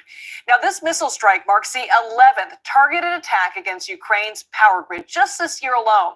Officials say the damage is serious and could result in lengthy power cuts across the country. All this as temperatures drop into the most dangerous winter lows. So let's bring in Michael Q for more on this. He is a non-resident senior fellow at the Atlantic Council's Asia Center. Michael, thank you so much for being with us. We understand you are in Ukraine right now. Before we talk about the details of this latest attack, what are you seeing and hearing on the ground there? Sure, it's good to be back on with you. It's about as bad as it gets. Odessa is one of the biggest cities in Ukraine. It's the southern port city that pretty much feeds the world. And in the area where I live, which is, a strategic area between the Chinese and the Turkish consulates, no electricity all day, no water, no heating. And as you pointed out, the temperatures are going well below freezing. Damn. So, and it's interesting because the past few days have been very, very quiet in Ukraine, relatively quiet, no air raid silence pretty much. And we were just speculating last night why, and now we know, is the Russians were waiting for a very bad cold snap and to hit Ukrainians when they're at their most vulnerable, it looks like. I want to get to how you're dealing with this, but first I want to get to kind of the logistics of this attack. We know some of the missiles used in this attack were cruise missiles. Just weeks ago, Russia used hypersonic missiles for the first time. What do these stronger weapons mean for Ukraine, and can we expect to see more from the Kremlin, do you think? Yeah, well, if you were to look at the map of where those missiles and drones went overnight and into the morning, it covers a lot of Ukraine and especially the western part. And according to the UN's IAEA, 5 of Ukraine's 9 nuclear power plants have had to reduce output, and that represents a big chunk of electricity. In fact, it could be that there won't be enough electricity, for example, for Moldova as well. So it's, but in terms of what the Russians sent over, according to the Kyiv Post, that was about $1 billion worth of muscle in just a span of a few hours. And finally, if anxieties weren't high enough, the Financial Times, quoting U.S. National Security Council sources, say the Russians are getting ready to fire some of those big supersonic, hypersonic, Orishnik missiles over the weekend. And now this all comes about a month before President-elect Trump takes over the White House. Are there concerns that this war will shift drastically once the president-elect is officially sworn in? Absolutely. Ukrainians are huge news consumers, and they know what's going on around the world. And they just saw the punch in the gut taken by Canada, where I happen to be from, with Trump's threat to slam 25% tariffs on everything there. And that's to the U.S.'s supposedly best friend. So the fear here is if they can do that to Canada, imagine how they're going to treat Ukraine. The feeling here is that Mr. Trump is very there's really no floor to his subservience to Mr. Putin, and in his hurry to do a deal with Mr. Putin, Ukraine will not end up on the good side of that. And Michael, before you go, I want to know more about what it's like living there. I mean, when the power goes out, there's no heat. You get these air raid sirens. What goes through your mind, and how are you managing through all of this in terms of just staying warm? Yeah, well, thanks for the question. If I were to spin the camera around, you'd see a cafe full of families and people just trying to charge their devices and to warm up. But these outages are the longest we've right now. And fortunately, there are points in supermarkets and places like that have generators where people can charge their devices. But I don't know how people are going to cope if this goes into the weekend, if the outages worsen. Again, it strikes Ukrainians at their most vulnerable time. And the big fear is that if this continues, Ukrainians will have no choice but to flee Ukraine and put more pressure onto Western Europe for hospitality there. Yeah, they have to survive. Michael Bosserque, thank you so much for taking the time with us today, sir, and please stay safe. And thank you for that reporting. Yeah, I don't know, y'all. That's wild. I ain't never think like that. I ain't think, because for the longest time, we was always the bullies, but it started saying like they catching up to us. We worried about sports and shit like that. These motherfuckers over that bitch building drones. They mass producing drones over there for the low, for the cheap. And it seemed like we don't got no answer for it. So I guess the question of these drones flying up, we got the answer to that now. United States trying to catch up. It looked like they're back against the wall, and we just trying to catch up. That's what it looked like to me. I'm glad we watched that though, because I was oblivious to all of this. Like I didn't know none of this was going on. Like I didn't know what them drones was. Typically when you see things like that in the skies, that shit, a lot of it be staged and fake. See, that's the problem, with this world we living in now, where you don't know what's real and what's fake. So a lot of times there be things that you should pay attention to, but since you so used to them running plays, you don't pay no mind. Then it might be too late. By the time you start paying attention, we done got bombed or something. You feel me? Like, man, that's crazy. But hopefully they'll figure it out. We got 2 years. Like I said, they gearing up for a war in 2027. I can believe that, J-Rock. See, I've been against the wall for a long time. What the fuck on my phone? Hold up. Trap Lil Ross, y'all. Trap Lil Ross. Y'all know I don't be fucking with that boy, man.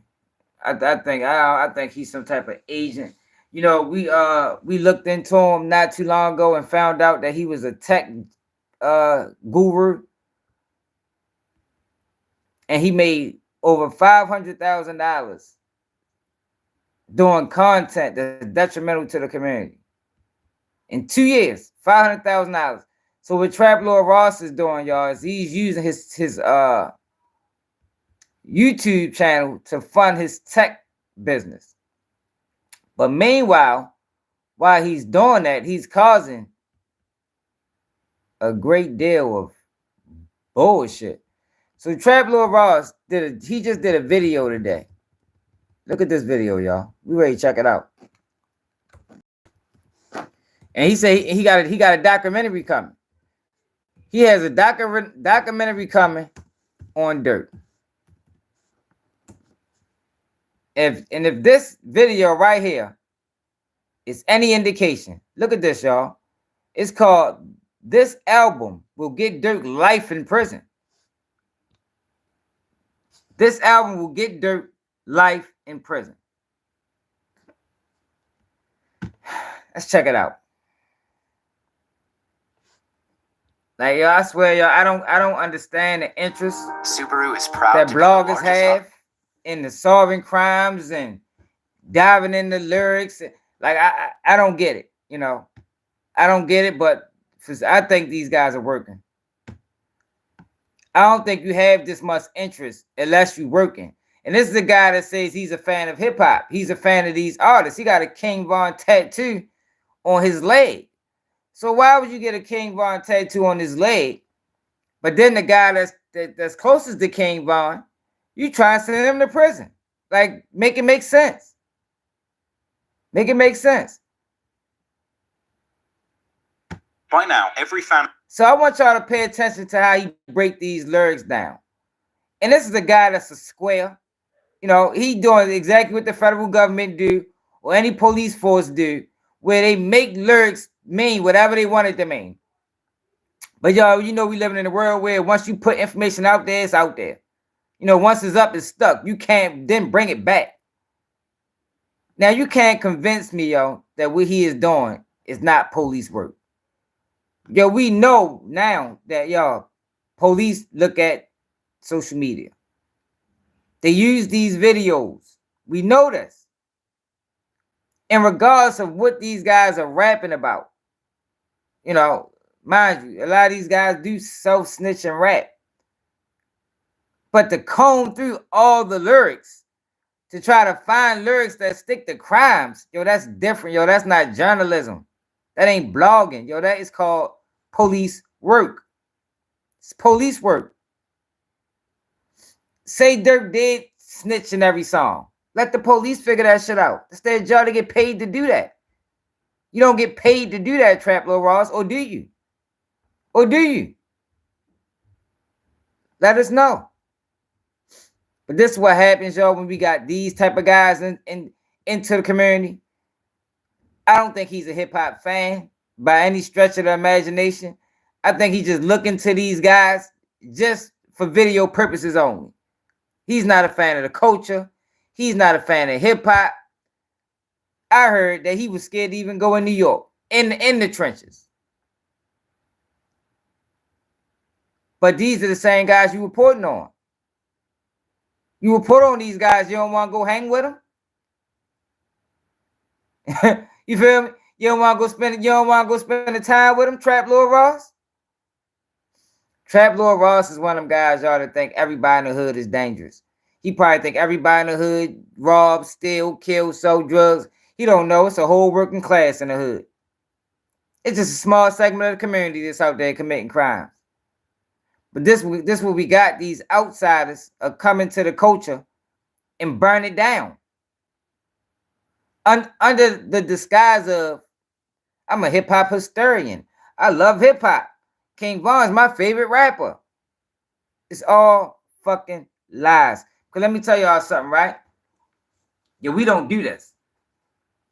Like, we don't do this, y'all. Outsiders do this and people that's working. Like, yo, the average black YouTuber or blogger, right? If they organic, ain't nobody got time to be shifting through lyrics. The fuck am I doing that? Why? That's my thing. Why? Why do, as a blogger, why do I want to shift through his lyrics? Knowing he already going through he already going through the ringer. Durk can possibly lose his life, however, to the system. But then you got bloggers that want to help. You know, they want to make sure he loses his life. Look at the name of this album will get Durk life in prison. But let's check it out though, y'all. I'm done talking. Hit that like button, subscribe to the channel. Hit the Cash App, Baltimore swag at the bottom. Support the movement, man. This organic blogging, y'all. We ain't got no bots. We ain't brought no views. We ain't signed no label. This is all independent. Ain't no telling what I'm gonna say on this bitch. Ain't no telling what I'm gonna say. This is unfiltered. But check them out though. That like button. Fan of drill music is likely familiar with the biggest bombshell news of the year, the indictment of Lil Durk for allegedly hiring his OTF affiliates to carry out the 2022 slaying of Quando Rondo's cousin Lil Tab, an alleged murder for hire attempting to get back at Quando Rondo for the killing of King Von. The shoot. See, that's the thing. I don't care what world he coming from, because wherever world he's coming from, he's coming into this world, and in this world, yo, we do things a certain type of way. You understand what I'm saying? So when you come in, it's like when you step into my house, take your shoes off. You don't step into my house and start putting your feet all on the motherfucking counter. You understand what I'm saying? And that's what these guys do. They come into another person's house and they just come and break all the rules. Curfew, look, we be in by 9. Here come Trap Lil Ross, Adam 22, Vlad. They coming in at 2 o'clock in the morning. Then when you lock them out, now they sitting back playing victim. What you mean? I'm a fan of hip hop. You know, it was only one time. I was going to come in at 9 tomorrow. No, that's not how that shit work. Get that shit right the first time. The first time, man.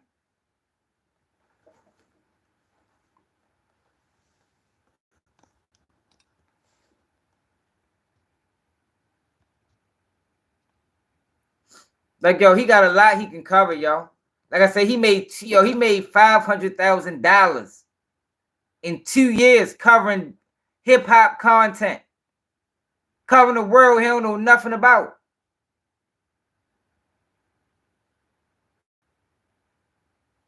$500,000, y'all.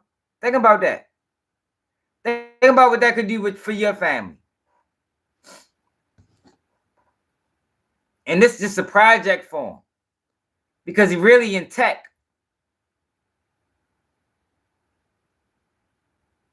He really a tech guy.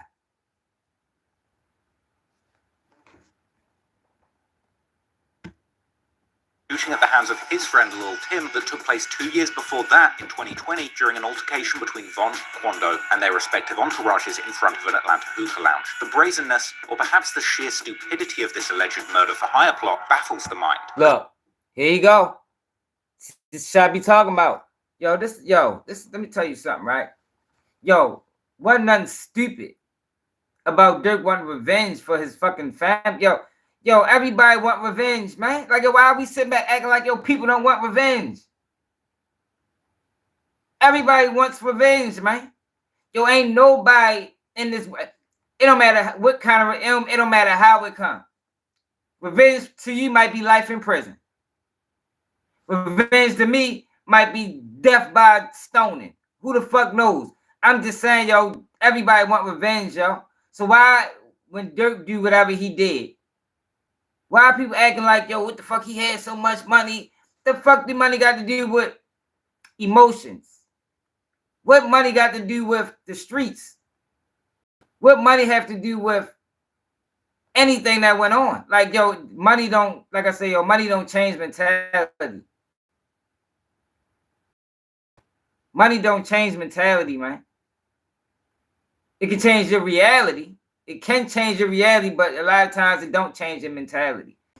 Especially when somebody like Durk who been through so much.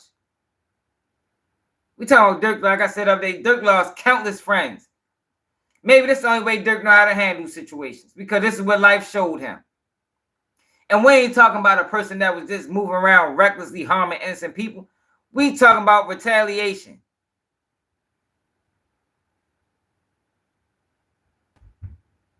Talking about retaliation, man. But this is what I'm saying. You get these guys that's coming way on the outs, we're coming way from the outside, and they coming and they bringing their opinions, and they speaking on shit that they don't know nothing about. He don't know nothing about this world. So how can you make a bold statement and call it stupidity? Vlad do the same shit. You don't know shit about this world. Like I said, y'all, that's like me going into a farm, right? I ain't never farmed a day in my life. And tell her the head farmer, whatever the fuck they call him. Man, look, man, you planting your corn wrong. No, that's not how you grow the collard greens. Like, what the fuck is you talking about? I ain't never did this shit in my life. Why the fuck am I so opinionated? What I need to do is sit back and watch. Learn. But that's not what these guys do, yo. They don't sit back and watch and learn. They come straight in hot. Dead wrong. Misleading thousands. Yo, that's why, we got so much of a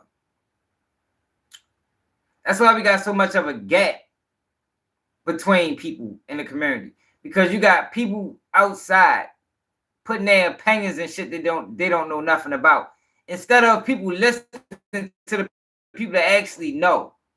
Because it's not always about agreeing, yo. It's just about understanding. You might not agree with what Durk did, but you should be able to come to some level of understanding as to if he did these things, why he do that. Maybe that's what life showed him. Simple and plain. Maybe life showed him, yo, when you take one of mine, I gotta take one of yours. Because that's what the fuck been going on since he been born. And then they all do these wild ass videos, right? And then after the video, they try to act like, show some type of compassion or some type of understanding. No. It's not cool. Because if you had compassion or understanding, you wouldn't even have done this video.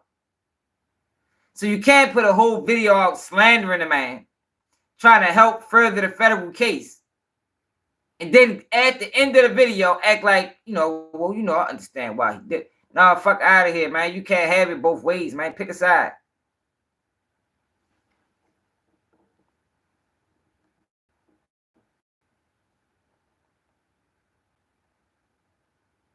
Hey, Tay, we talking about you. You talking about you, and I'm talking about Trap Lil Ross, bro.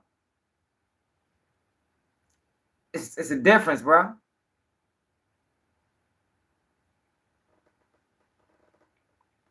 No, the black community has been failing itself. The fuck is you talking about? Yo, it's so many. It is so many. It's so many outside entities that have more control in the black community than black people. That's the problem. It's the outside entities. It's not the black community. It's the communities on the outside that's pushing this gangsterism, that's pushing this snitch culture, that's pushing hoe culture. You understand? We not the ones pushing that shit, but what they do is they find little pawns like a Sexy Red, or they find little pawns like a who the fuck can I mention? NBA Youngboy. You understand? They find people that's ignorant, that don't have an education, and they use them as tools to push bullshit into the community. That's what they do. And it's hard to fight back against it. You can. It's possible. So I don't even say that. You can fight back against it. But if you're being bombarded with it, a lot of people are going to succumb to it.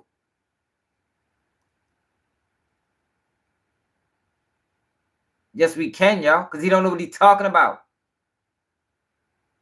He don't even know what he's talking about. See, I don't fuck with these niggas. Like, I don't know how many of y'all watch these. It is nothing I can learn from a Trap Lil Ross video. Nothing. I take zero.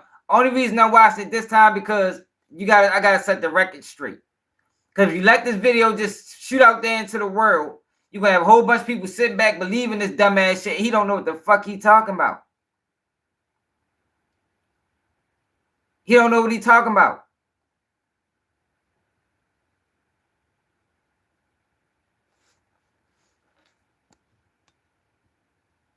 Right? He all be across the ocean talking about what's going on over here. You from a whole nother country, pimping. I'm sure y'all got some issues over there you can focus on.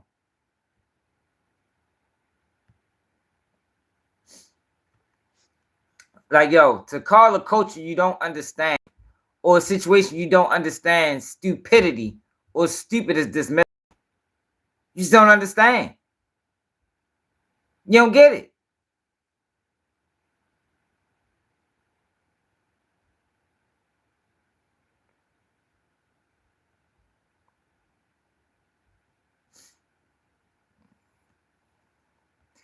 Okay, Ty.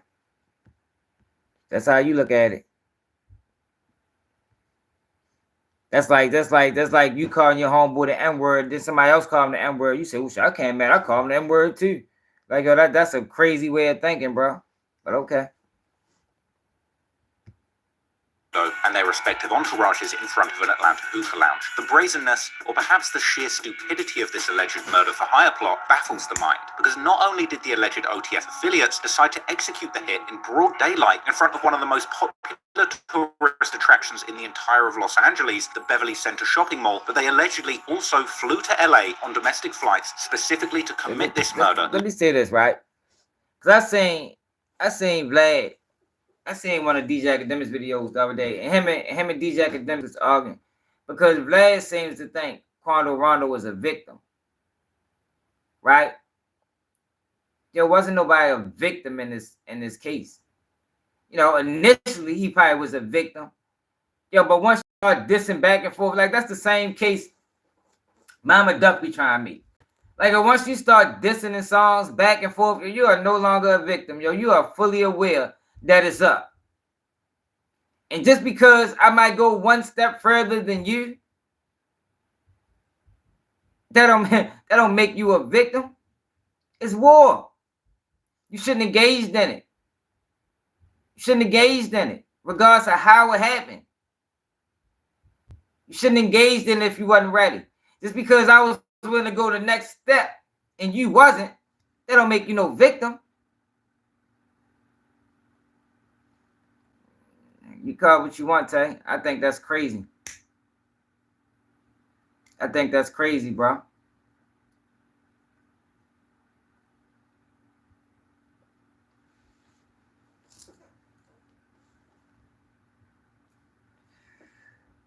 Know why, Tay?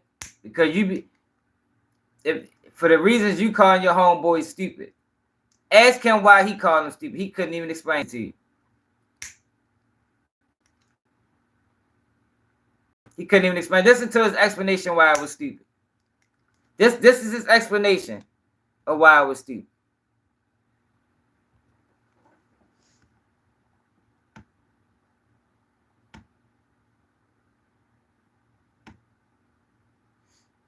Then you gotta factor in your emotions. Yo, once emotions get involved,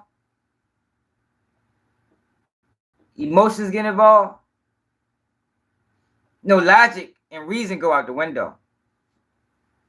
Now, he could have strategically planned it better if that's the route he wanted to go. But I can't go as far as saying it was stupid. Okay.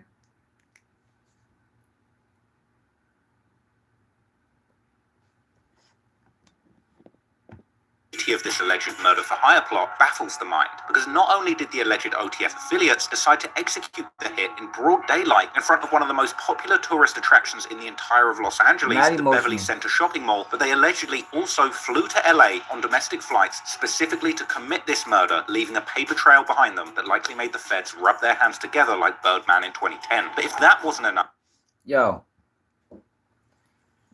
they wouldn't have known any of this if it weren't for Brick Baby talking.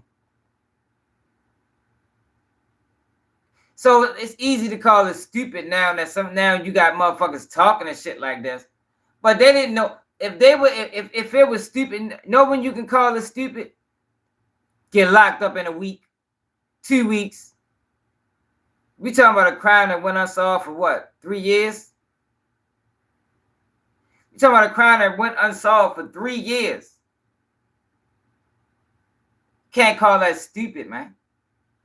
Stupid is committing a crime, getting locked up, caught on the scene. That was stupid. If Brick Baby never said what he said on No Jumper, because I think, to be honest, I think that's what jump started the investigation in the dirt. That's what jump started the investigation into dirt. Brick Baby going on No Jumper and saying what he said, which was snitching. If it wasn't for that, this case would still be unsolved. Because what Brick Baby did is he gave him an angle. They probably was lost. They ain't know where this shit come from. Quanorano got beef in the city. He might have problems in Cali. He's a gang member. Anybody in the world could have committed that crime. It could have been somebody from LA that committed that crime.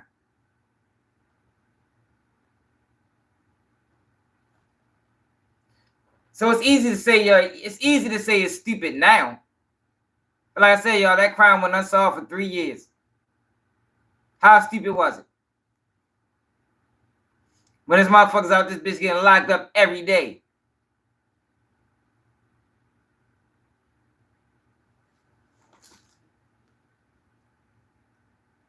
Yeah, that's what I'm saying. It's street. It was street shit. It was up. Like, we're not talking about innocent. We're not talking about innocent people dying, man. We're not talking about that. We're talking about 2 groups of guys that knew it was up. And they knew it was up, both sides. Or at least, if Quanorano and them didn't know it was up, why the fuck was you playing? Because we had that a lot when people want to play gangster. Why are you playing with real gangsters? Yeah, I told y'all, right? And I fuck with Quando Rondo, but I told y'all what Quando Rondo should have done after the King Von situation was play victim. Because he was a victim. He was a victim. But instead of playing victim, he wanted to play tough. That was his biggest mistake. Then when he reached out to Durk, because I don't think Quando Rondo's heart was ever in it. His heart was never in it. But if your heart ain't in it, why are you trying to market off of it? Why are you dissing the man in your songs? Why you understand? You didn't have to do that, y'all. So now when we react again, it's like, yo, what the fuck? Like, you can't then sit back and act oblivious and act like, yo, I ain't want no smoke. It was already up at that point. Quando Rondo should have sat back and when he reached out to Durk and somehow that messages got leaked, he should say, yeah, I did send that. But I get it, he was young. So I understand him being young. But don't act like you ain't know it was up.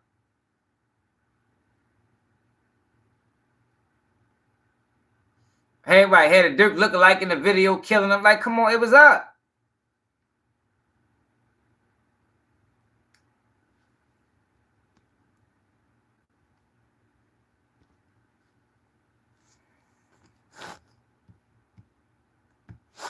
The head honcho himself, Lil Durk, aka Smirkio, aka Smirk, aka Mustafa Exactly, Abdul Malik, aka apparently Blood, would allegedly message one of his co-conspirators to specifically tell them not to use any credit cards associated with him during this crash-out voyage of the century, only for that person. Listen to how he talks. Listen to him. The crash-out voyages of the century. Who the fuck is you to determine that? Yo, see, this is why I can't watch these guys, yo, because he's speaking on streets. Yo, you don't know shit about the streets. These streets will swallow you, Trap Lord Ross. Whole. And that's the problem, yo, with this internet shit, yo. Like, you got this internet playing games. Because they on the internet. But this the same guy that I say he was scared to death to walk in New York City. But now you wouldn't say that to their face. Ain't nowhere in hell Trap Lord Ross would say to Durk and to his face, so this was a crash out voyage of a century. He'd have his head down.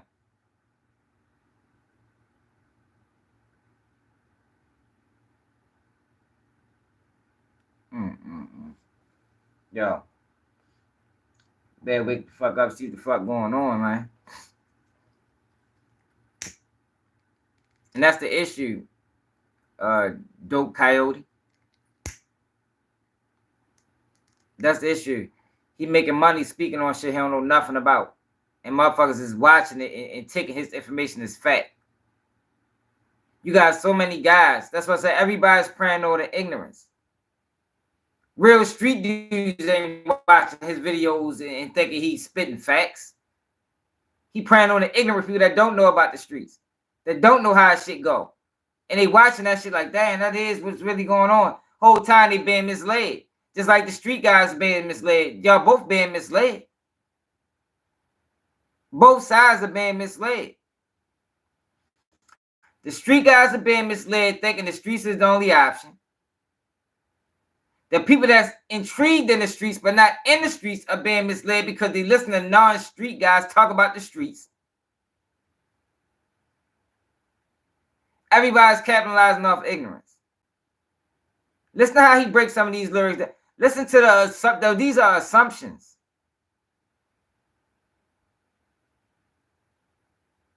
Bold assumptions.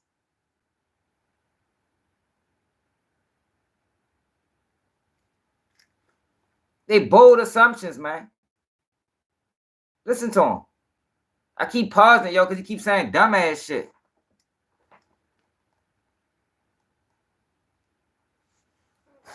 Crash out voyage of the century. You want to say that shit to none of them boys' face. None of them. any credit cards associated with him during this crash-out voyage of the century, only for that person to do that exact thing anyway. But while many fans hope that Durk can beat this case and return home to drop fire music for years to come, he and his OTF comrades might have left one too many clues behind to fight these charges. Before we go any further with the video, I just have a quick message for you. I think that knowing your history... What do he even know about criminal cases? Has Traplo Ross ever had a criminal case? How many of his friends been through the system? Like, how can you say that and you don't know shit about law? Yo, it's two ways you know about law, y'all. Either you read books or you've been involved in criminal activity and you paid attention and studied up on your charges. Other than that, yo, you don't know shit about the motherfucking law. And I doubt Traplo Ross know either. Yo, those are all cornballs, Tay. You named all cornballs. Can't for yourself fucking around be a federal agent. Ken Yell is a fucking goofy.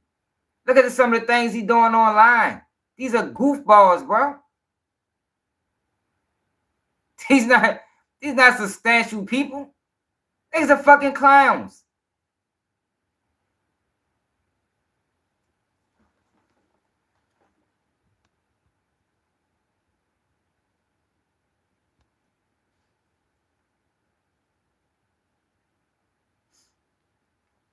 Yo, they do not have a strong case on Durk in neither one of them cases.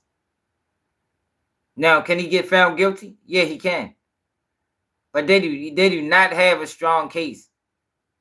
Yo, I told y'all in a video I just dropped. And see, that's the problem, yo. YouTube play fucking hide and go seek with your videos. Yo, if the feds was confident, think about this, y'all. No, hell no. That's not how that shit gonna work. Trans. But listen, think about this. If the feds had a rock solid case on a murder for hire, right? A rock solid case. Why would they unseal another case? Can people use just common sense? Why would they unseal another case? This case has been sealed for 2 years. Why? Yo, them people don't like showing their hand, man. That was a last ditch effort. Because there was no way that they could have went in front of that judge. There was no way they could have went in front of that judge and said, look, here's a text message. Look, judge, he text, this is what we got. Yo, pay attention to what's going on, man. So y'all be listening to these bloggers that don't know shit about court. They just be talking. A lot of them is with the system. So they're going to run with whatever agenda that's, you know, that the system is running with at the current moment. Think about that, though, y'all. Do that make sense to people? If you was the federal government, right, and you had a guy, and you had a guy charged with a murder for hire, he was being investigated for another murder that he ain't even know about. He ain't know he being investigated for this murder. Everything to this point you doing is under the, I mean, he might have an idea, but he don't know the details. Everything that you're doing at this point is motherfucking under the radar. Under the radar. Why would you release that? I'm just trying to tell you how this shit go, man. Trying to tell you how this shit go, yo. Like, I don't know if y'all think I just be talking. And I don't say this to say he can't get found guilty. I say this to say, yo, everything you see ain't strong. I went back and go back into the live. I showed y'all, I was showing y'all a picture of how homicide drew up my situation. And I was using something to show you, yo, this is strong evidence, this is not. Now, if they had Durk text message say, yo, I got $1 million. I got $1 million for anybody on NBA. Lock the door on him, he's done. He is done. The live from yesterday, I read the paperwork of C Thing, one of the O Block 5 guys, O Block 6. And if y'all listen to the way that paperwork was written up, this is the same federal government. Yo, they made so many motherfucking mistakes. So many mistakes. That case is more than likely for some of them guys, more than likely that shit gonna get overturned. Now, I don't know when. Might be 5 years, might be 3 years, might be 20 years down the line. But I believe that some of them cases gonna get overturned.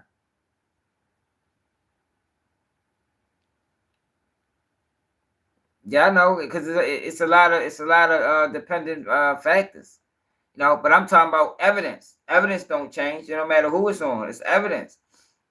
If the feds had a rock solid case on Durk, they wouldn't have unsealed that case. Because now Durk or his people can try to, you know. Now we know they got that. Now we can kind of counter that. They unsealed that case, y'all, because there's no way they could have went in front of a judge with a text message and say he deserved to be in prison. A text message that says that can be argued what it actually means. Don't book no names associated to me can be argued so many different ways. It can be, that's proof that he didn't want nothing to do with this. That's proof. Look, don't use no name associated to mine, which means he don't want nothing to do with it. Now, the United States government argued that's him knowing that these guys is going to do some wild shit. But it all goes down to with the jury, who makes the better argument. That's what I mean by it's not strong evidence. Strong evidence can't be disputed. It's not undisputed, undeniable evidence. All the evidence on Durk can be disputed.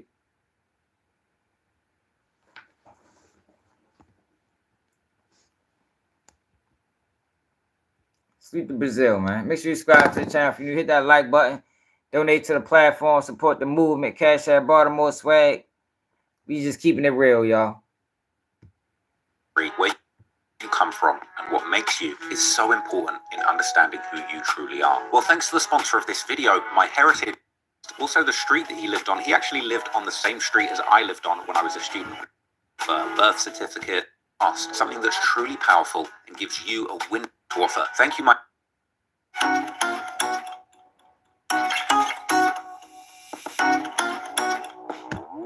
Heritage for sponsoring the video, and now back to the story. Talking about the music, ever since Durk's indictment, not many people have really gone back to see if he left any clues about the murders for fans to find. A lot of people are familiar with his lyrics on that Babyface Ray song. Now what I'm saying, Nikki, it can be disputed. You know, we haven't seen anything that's indisputable. The ideal case for any prosecution, whether it's federal or state, they want irrefutable evidence. Them going up to the judge with just a text message, the judge would have been looking at them crazy. Like, what the fuck is this? You want me to keep him in prison for a text message? A text? That's it? I wouldn't feel comfortable keeping him in prison for a text message. But now you got this other murder who you saying that he might have had, yeah, now we keep him in prison now. That was a dirty tactic by the federal government. But if the case was strong, like I'm telling y'all, they wouldn't have to resort to dirty tactics. They wouldn't have to resort to that.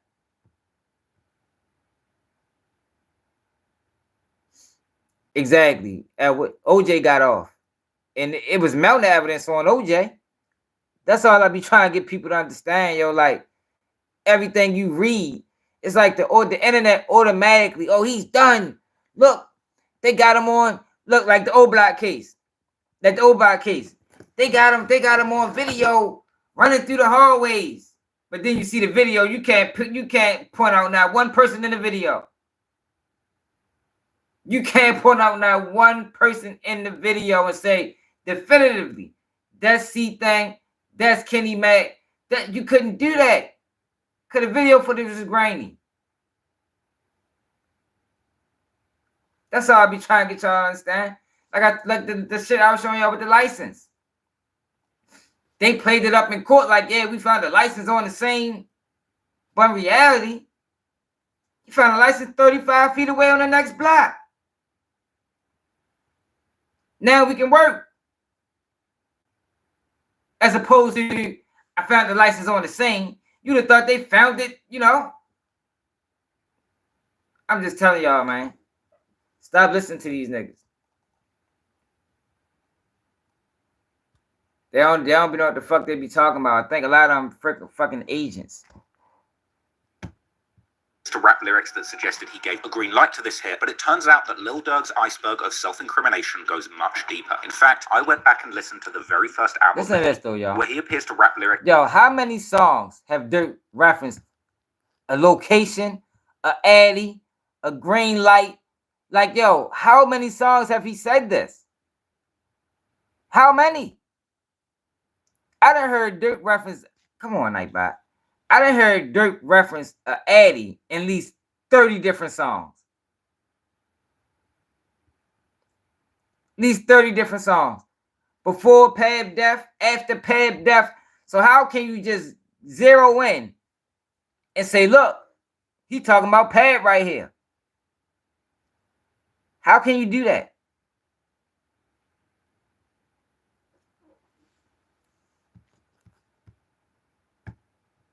That suggested he gave a green light to this hit, but it turns out that Lil Durk's iceberg of self-incrimination goes much deeper. In fact, I went back and listened to the very first album that he and his friends released just months after the murder of Lil Pab, and I couldn't believe what I found. Loyal Bros 2 is an OTF group mixtape released on the 16th of December 2022, just 4 months after the murder of Lil Pab, and I'm here to tell you that this project is perhaps one of the most self-incriminating projects in the history of rap music. Not only is this a group album under OTF, the very name of Durk's gang and label of the same name that allegedly carried out the murder for hire against Quando and Lil Pab, as referenced in the indictment. Yo, what the fuck does that have to do with anything?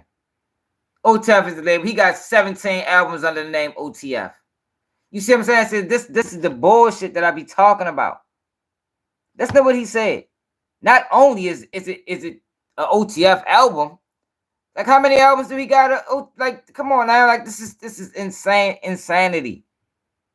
It's insanity, man. Because he's an outsider that shouldn't even be speaking on this shit. After the murder of Lil Pab, and I'm here to tell you that this project is perhaps one of the most self-incriminating projects in the history of rap music. Not only is this a group album under OTF, the very name of Durk's gang and label of the same name that allegedly carried out the murder for hire plot against Quando and Lil Pab, as referenced in the indictment, but the title of the mixtape, Loyal Bro 2, is a pretty obvious reference to the loyalty that Durk expects from his gang and label brothers. Jesus Christ. Yo, don't you expect loyalty from like, as a friend, right? Don't you expect loyalty from your friends? Like, what? That don't gotta be a part of no murderous plot. Like, I think we also expect loyalty from people that we deal with on a daily basis. Like, this is what I'm saying. Like, yo, this is the bullshit that these motherfuckers do for views. Like, loyalty? You really gonna make loyalty bros? You really gonna make an issue out of that? Like, come on, Trap Lord Ross, get the fuck out of here, bro. Not on Keep It G News Watch.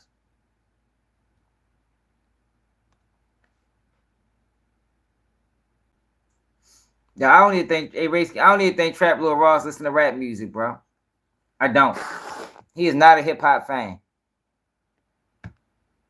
But beyond the title, the project itself is wall-to-wall with incriminating lyrics that not only hint towards Durk's involvement, but track by track paints a vivid picture of exactly how the events unfolded, with Durk and his collaborators making countless references to the crime and its specific... Exactly how the hit unfolded. Exactly? I go, exactly is a strong word to use, Trap Lil Ross. Exactly, which means no stone is left unturned. Which means it was a motherfucking roadmap to the crime. Like, they just detailed it in bits and pieces. details, openly claiming responsibility for the whole thing. On the opening track titled Set It Off, Durk makes an interesting comment, seemingly suggesting that he recruits killers for his business, and recounts conversations with members telling him they don't want to kill people, so Durk instead sets them up with different roles in the business, like running real estate. In other lines, Durk makes ambiguous references to his ops getting caught slipping, and in the hook, he raps about giving his friends guns and asks, Yo, so he's trying to build this narrative, right? That Durk is just hanging around guys because they killers. Like, he just feel comfortable around the killers. Like a lot of these guys weren't his real friends. Like, a lot of these guys he ain't grew up with. Now, I know he didn't hood hop, which is dangerous for anybody to do. Never recommend hood hopping. But he's trying to build this narrative that, like, yo, if you ain't a killer, I ain't fucking with you. I just want killers around me because we on killing shit. You know what I mean? 24/7 killing shit. We ain't talking about retaliation. We ain't talking about if you play, you lay. We talking about we just actively going out and we just killing everything, wipe out. That's the narrative he just painted. That's not what Durk was doing. All the crimes that they insinuating that Durk had something to do with, it was all retaliatory crimes. It was all retaliatory.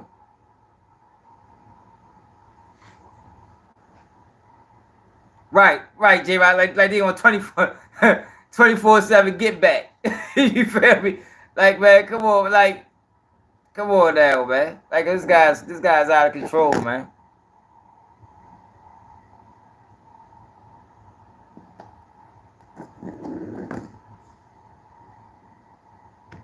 Yeah, it's a big difference between loyalty and he drops a bar saying one of his ops couldn't read his last DM because he was killed, something that some people have suggested is a reference to the murder of FBG Cash. But this is followed by another and who are some people? Who are these people that suggesting these things?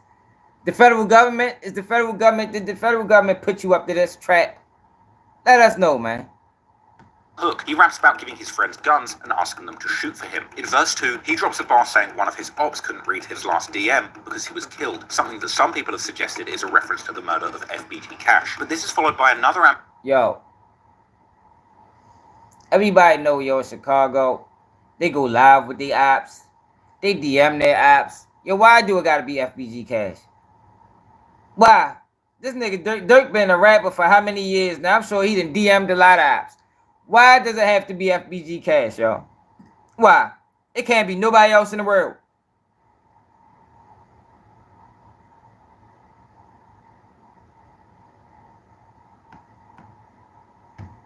ambiguous bar where Durk says that he told his shooters to spin every block until their target is dead, and that somebody was due to be killed next, but he couldn't get to them, with some suggesting that this was in fact a reference to King Von's actual killer, Lil Tim, who was arrested in October 2022. The suggestion being... Who is some? Who are these people suggesting this? Yo, when y'all listen to these lyrics, did y'all suggest he was talking about Lil Tim? Like, who are these people? It's the same shit Vlad do. Adam 22 do it too. Some suggest. Who? When I heard him say this, yo, Lil Tim did not come into mind.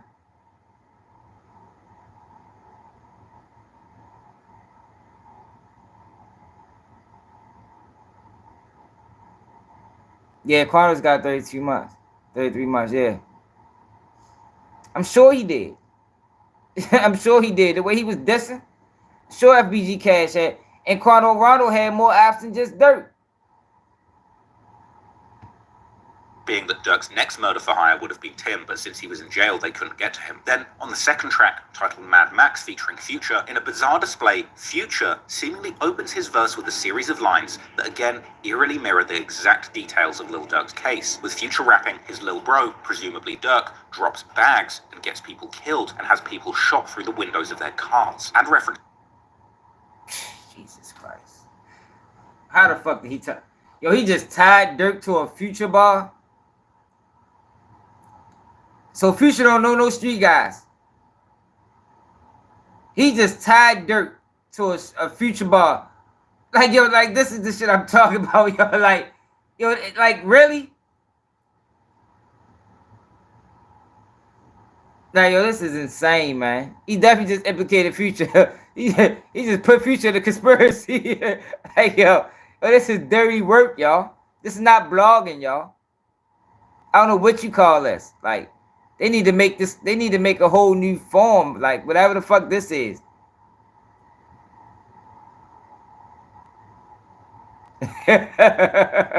Of Lil Durk's case, with Future rapping his Lil Bro, presumably Durk, drops bags and gets people killed and has people shot through the windows of their cars, and referencing that people get money put on their heads for messing with Durk. And Future even ends his verse with a jaw-dropping bit of foreshadowing, saying ain't no Rico case gonna stop another body dropping, before asking how many bodies they have. The hook of the song... Yo, he said it was jaw-dropping. He called it jaw-dropping. What the fuck wrong with this nigga? Yo, he rapping a song, yo. They supposed to be gangster rappers. They rap about death in every fucking song.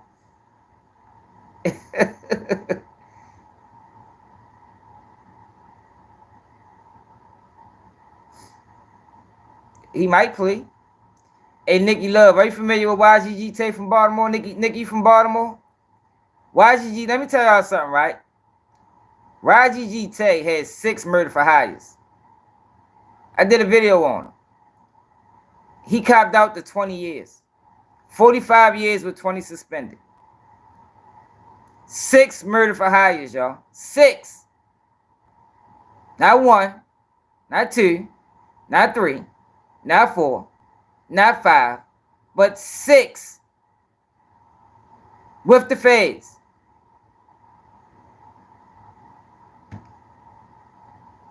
would see Durk and Future likening their shooters running up on people and killing them to be similar to... Yeah, he made out like a motherfucker. And then in Durk's verse, he would go on an absolute rampage of self-snitching, boldly saying that he told Young Thug everybody that he'd shot and hinting that he could have been part of that Rico case that Thug caught if the feds were recording what he said. Durk then seemingly references the murder of Quando's cousin Lil Pab, despite him actually not being involved in the death of Von, saying that when it's war... And they can Freeway Ricky is a snitch. He's a snitch. You know, come on, nigga. We don't share snitches' opinions, man. It's a rat. He might say anything. I could have been a part of that Rico. I called Thug and told him. He said this was absolute. What he call this, y'all? Hold on, let's go back to what he called this. Before asking how many bodies they have. The hook of the song would see Durk and Future likening their shooters running up on people and killing them to be similar to the movie Mad Max. And then in Durk's verse, he would go on an absolute rampage of self-snitching. An absolute rampage of self-snitching.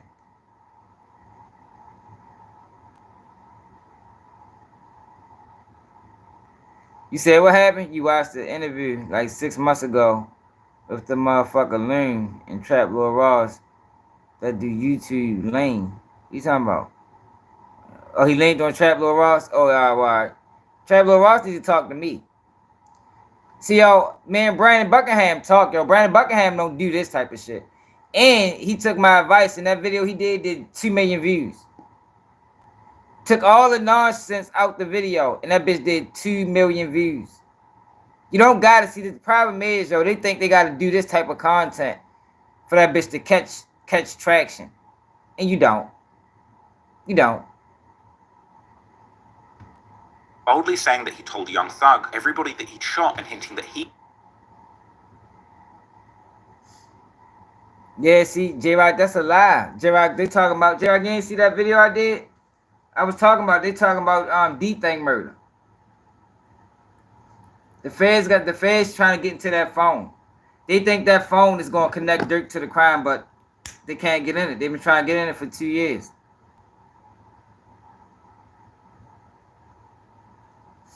They've been trying to get into that phone for 2 years now. That's why he haven't been charged with the D-Thing situation.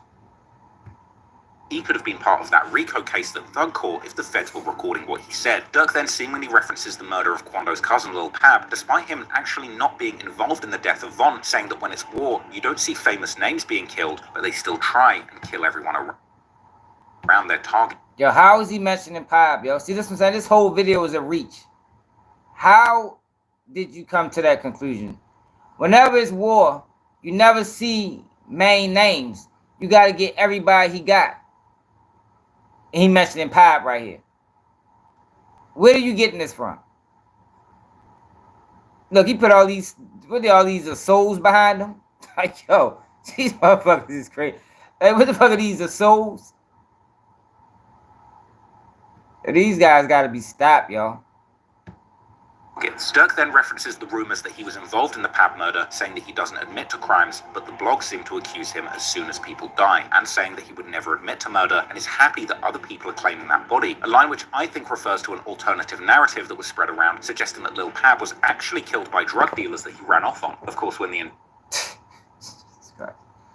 Yo, other people claiming that body, what means that other people claim that body, which means people would have got online and said, yo, we did that. Not an internet rumor.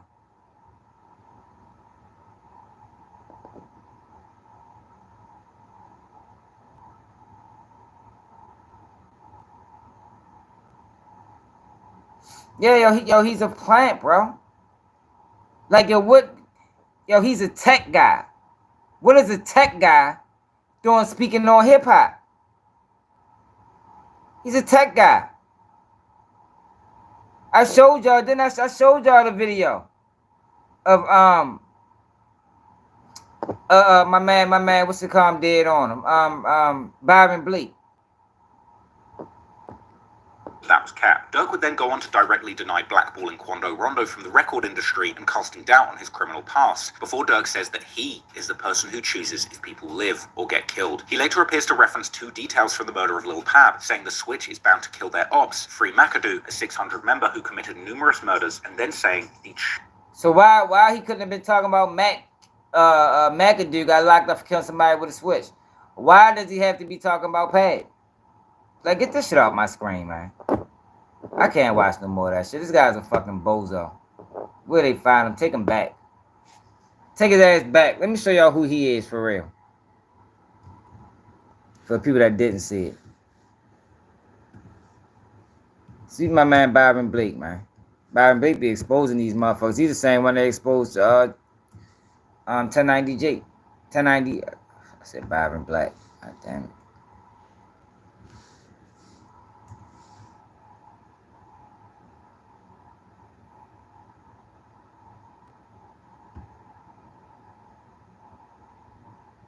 Let me show y'all who Trap Lil Ross is, for people that didn't know. The real Trap Lil Ross.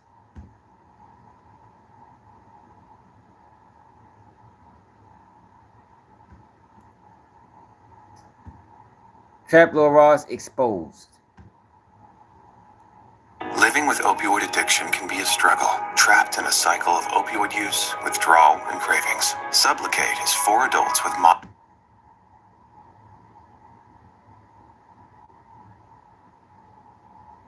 Yeah, he geeking racing. Look at him. He look totally different right here, don't he? Who the fuck is this guy? You wouldn't even think that's the same person. Ross started out as a guy who just wanted to help further the agendas of the world through technology. He went to one of the most prestigious colleges in the world for marketing and business, and he worked with some of the brightest minds in the world. So it was only right that he made a big impact. As he climbed up the ranks of the digital world, it was without... This guy. This is Trap Lil Ross, y'all. Look at him. What is this guy doing making videos on hip hop? Look, he teaching the whole class. I'm trying to tell y'all, man. These guys ain't right.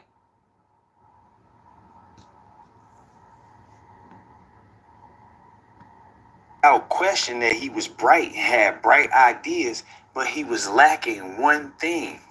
You guessed it, funding. Ross did not have the funding to put together the types of ideas he was trying to put together.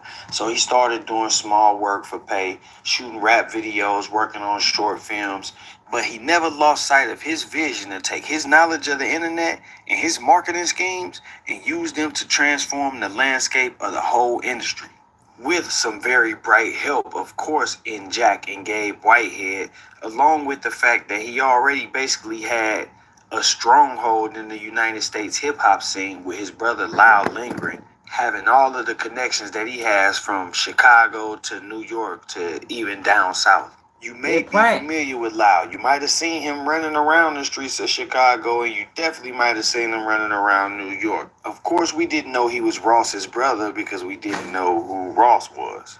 In 2020, it would seem as though Ross would find the answer to his financial problems when he would begin to cover the many deaths and the many different wars going on the Chicago drill scene.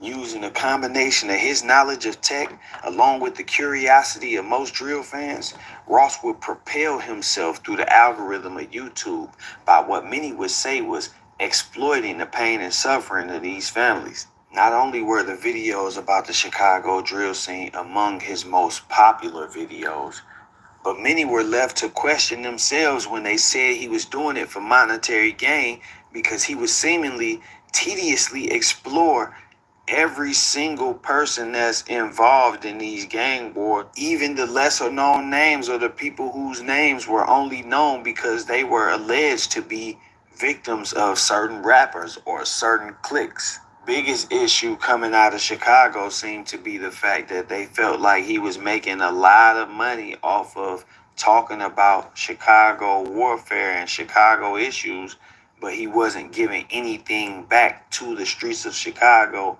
in terms of donations and stuff like that, which he did give a $500 donation back not too long ago. But many still argued, if you care so much, why aren't you giving back some of that money that you are making off of these stories to help out the city? Which leads me to my next thing. Crew 2 Limited is owned by Ross Lindgren, who we all know now as Trap Lord Ross. It's so funny seeing him in his character. This is YouTube character. This is hilarious, man. But listen, according to these financial statements, these statements of financial position, around 2020, when he started making all of these Chicago gang warfare videos, y'all can see from 2020 to 2021, each year he's going up. The money is going up each year. Now, I ain't going to go all into breaking down what his profits and losses is and all of that. But as y'all can see, each year, the money is going up from 20,000 to 350,000. So, in a year, Ross is definitely making some money off of this drill thing. But again, a lot of people have the question of, if you're doing it because you care, why aren't there any foundations? Why haven't you opened up anything and given anything back? And that's not to say that you owe those people because you're talking about them. But if it was coming from a sincere place, then you would definitely be trying to help. Thank y'all for tuning in. Make sure y'all stay tuned for part 3 as we explore what made Ross go from tech giant to drill music hippie. What prompt? He got a part 3 out? I know he had it. Let me see if he did a part 3. That was part 2 right there.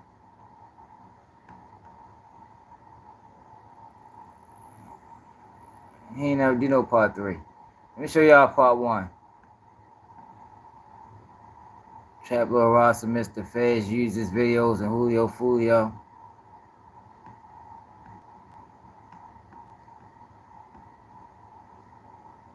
How Trap Lord Ross got Lil Durk indicted.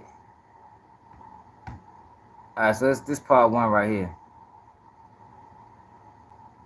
It is, y'all. It is us to getting rich. See, the problem is, y'all, we don't subscribe to our channels. We subscribe to theirs, but we don't subscribe to ours. Your great idea into a business starts.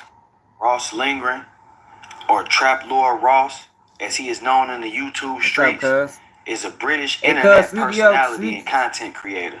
Sweet to my man Cuz for the $10 cash app, man. Straight up, man. Appreciate that, pimping.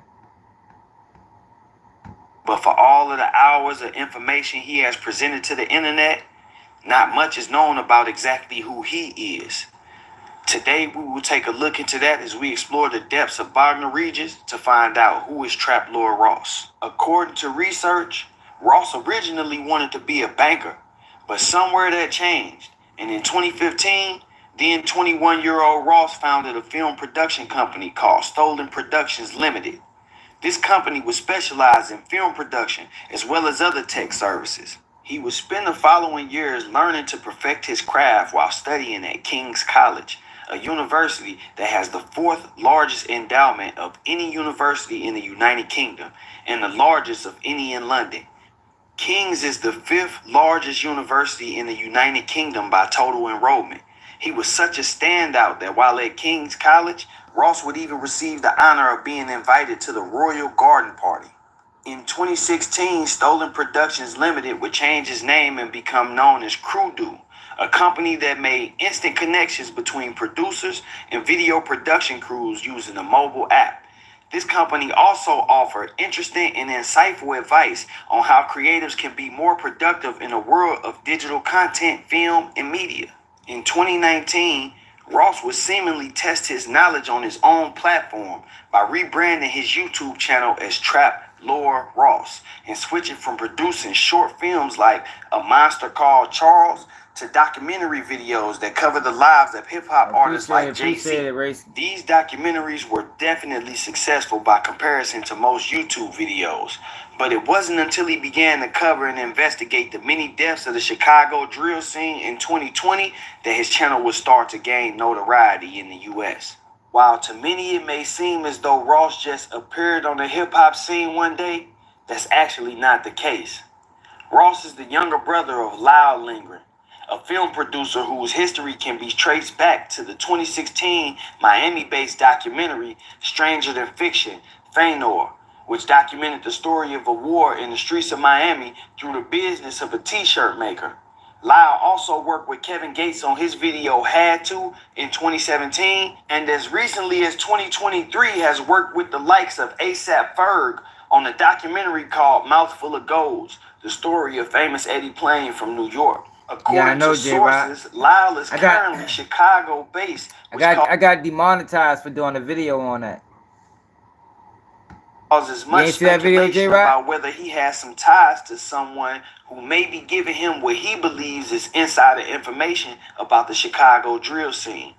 It is also allegedly Lyle's nickname of Trap Lord that serves as the inspiration for Ross's moniker, Trap Lore. It's an old video. Following such notoriety, the company that started out as Stolen Productions Limited will undergo another name change, this time to the Shoots Group Limited.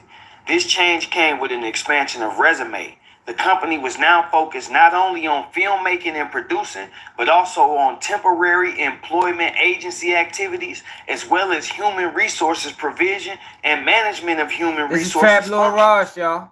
That's who he really is. They were starting to look for more talent and professionally outsourcing their skills to help others build and market their platforms. It would seem as though Ross's trial run was successful, and he was now ready to offer his services to the masses with the data to back up his claims that his business worked. In the 2019 interview, Ross described himself as a passionate ex-video producer. I have spent the last 4 years learning the problems with the industry, and now I'm ready to use tech to fix them. It's important to note that throughout this tenure, Ross maintained his business relationship with the Whitehead brothers, Jack and Gabe, who had been continuously working their way up behind the scenes. Through their own work, they would develop relationships with people like Barnaby Cook, co-founder of Auspicious Holdings, owner of Studio Yes, a UK commercials business, Blue Chalk Media, a US film company, and Auspicious Global, a communications agency, whose website boasts that they plan to be a major player in the creative services sector. They already have over 40 staff and revenue in excess of $7 million. Hey, I want to say shout out to everybody. Man, the boy ain't right. I'm trying to tell you. Who switches from tech giant to YouTube blogger talking about street shit? What's the interview, bro? What's the interview, Racy? Oh, we still got some more topics to cover. Ralo. Yo, so y'all know I've probably been one of the loudest people over here calling Ralo a rat. I don't think anybody been more loud than me when it come down to that. And I was going to do a video on this, but somebody named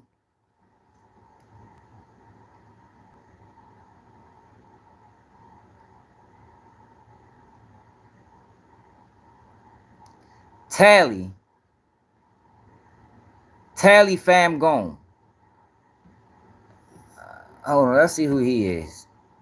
So he was cool with Ralo?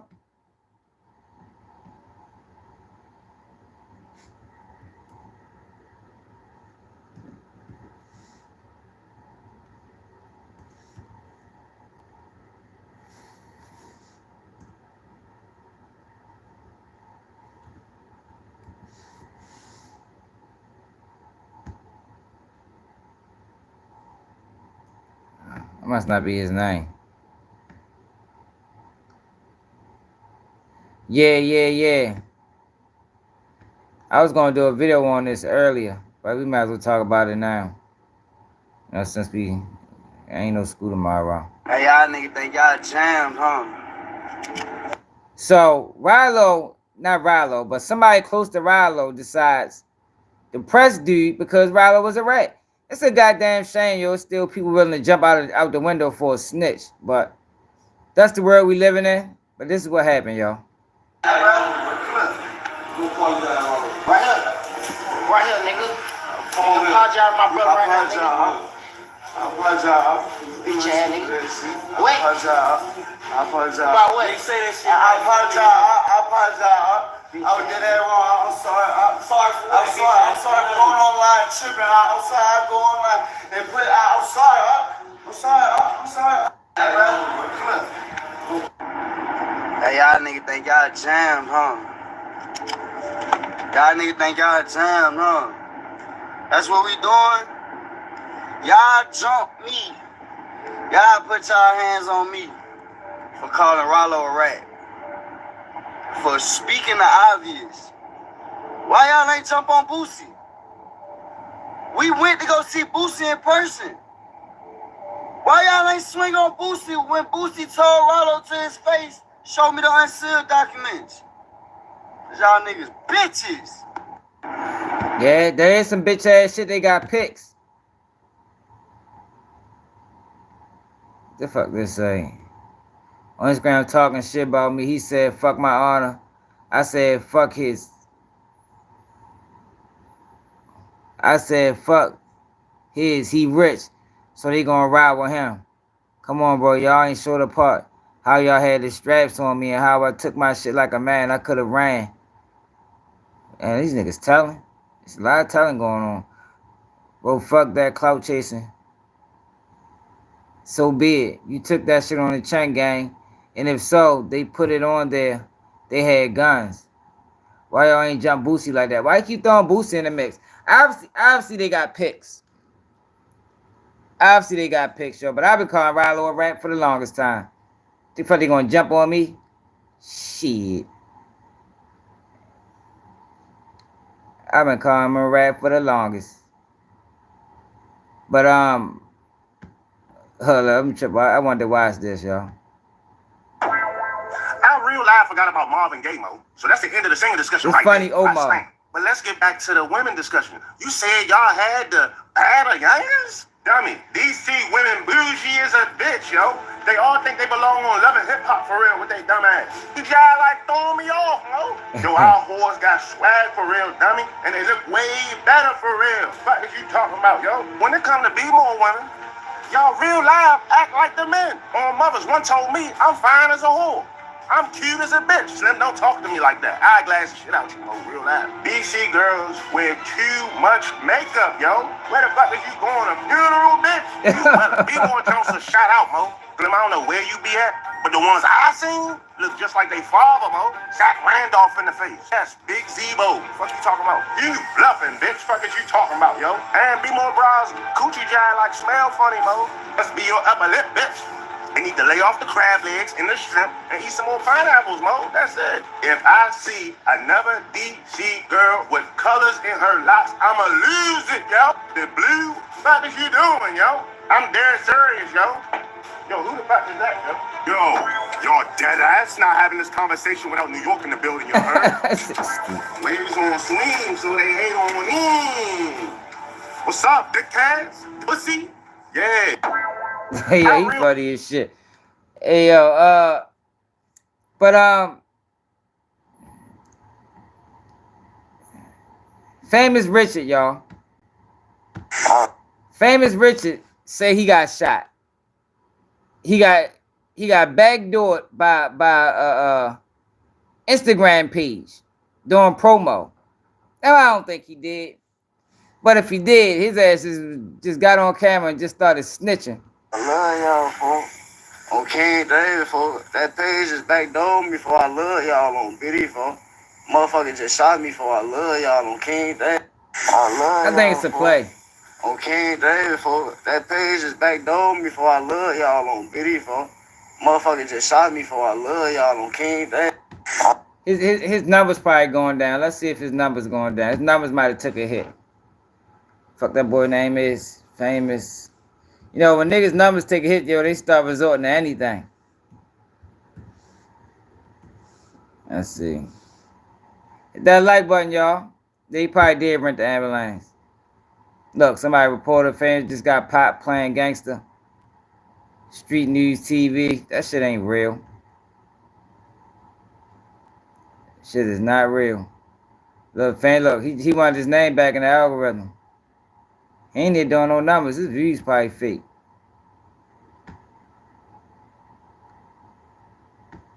Oh yeah, that's it. I think his numbers took a hit, y'all. Let's see. 3 weeks, 35K. Video from yesterday did. Oh, y'all can't even see, my bad.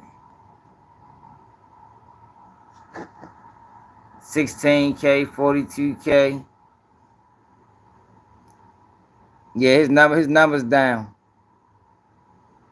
You go back a month ago. Nice little jump. 246K, 35, 51.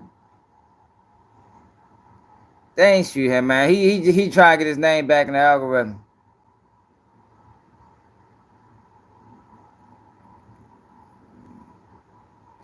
Yeah, see, look. 72, 87, 39. Yeah, look. 5 months ago, he was lit.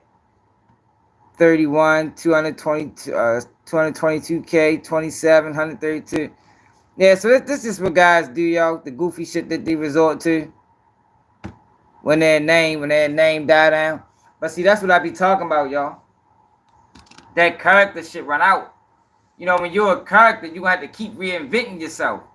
You know, because you trying to make something fit. Like, maybe they don't like this me. I'm gonna switch it up. Now I'm gonna do this. I'm gonna switch it up. It's like, yo, damn, yo, won't you just take your time, be yourself, and people, if they gonna fuck with you, they fuck with you. You feel me? Like, yo, that's why I say, yo, it might be taking me longer to get here.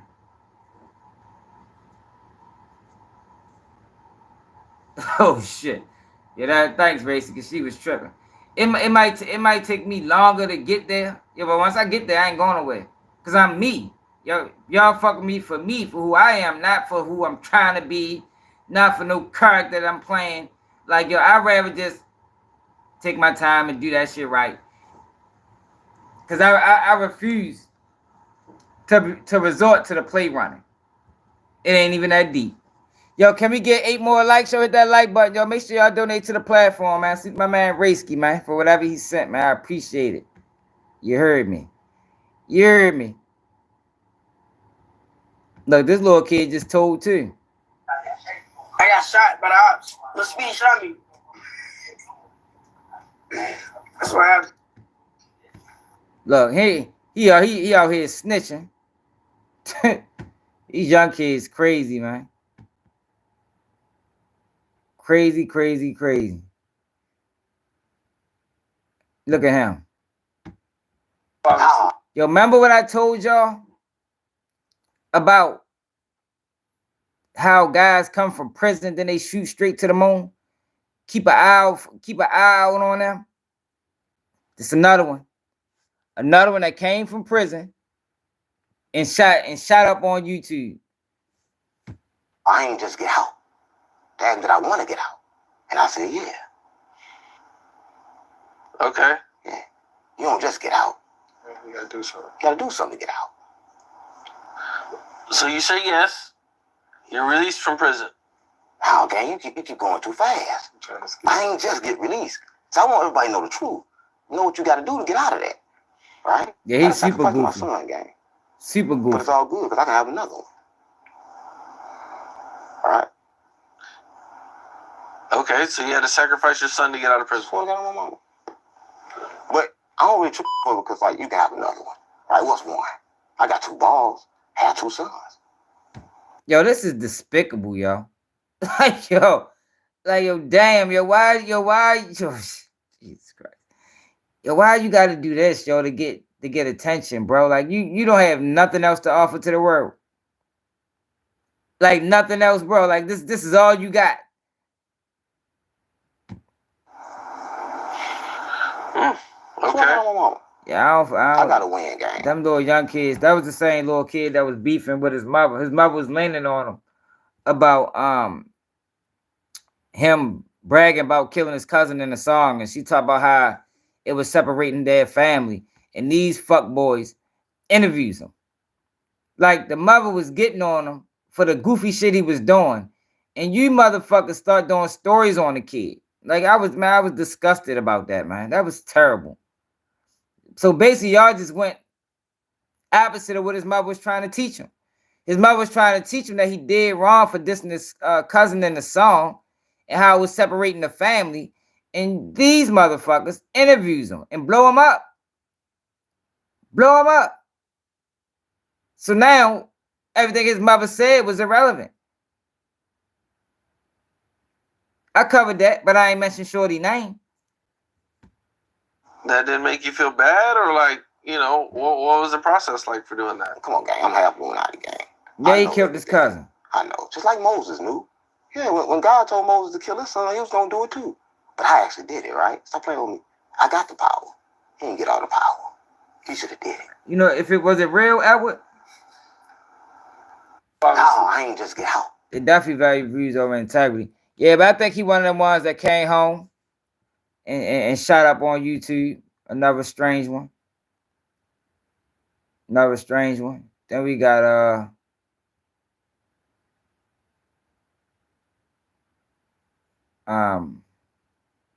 Travis Hunter, y'all. See the Travis Hunter, y'all. Travis Hunter won the Heisman Trophy.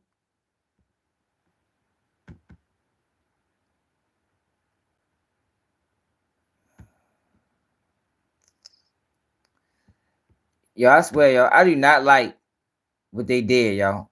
I can't believe Donkey Wild allowed Whack 100 to use him to try to validate Ralo. Like, yo, that was dirty work, y'all.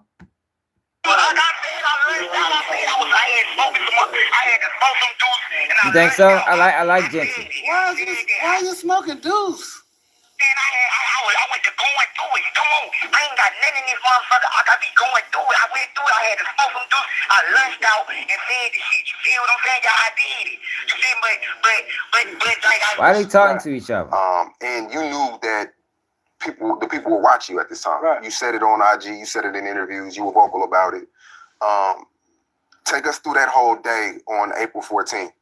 Like, I mean, I did what my usual. Every Monday I go to Cali, pick out my weed, because I used to send Duke Wild and all my homies to Cali and pick up my weed. But they started coming back with shit that King and some of the bros was just like, fuck us. Right. And you knew. I'm so used to going back and hustle. They can take everything, but they can't take a nigga hustle. Yeah. Yeah. What's your relationship with I think his name is Dookie Wild? Right. He's been hitting me for years about an interview. Yeah. And Duke Wild gonna be Duke Wild, you smell me? Yeah. You know, I wish the best for everybody, you smell me? But however, what he did was fucked up. You smell me? Me in my head, with anybody around me, with anybody in the village, I'm so used to going back and hustle. Drop a nigga, they go hire Brian Steel, nigga. We gonna take this shit to trial. Won't go out like Duke Wild. Follow Wild, this shit. He will not take accountability. Yeah, y'all, but Travis Hunter.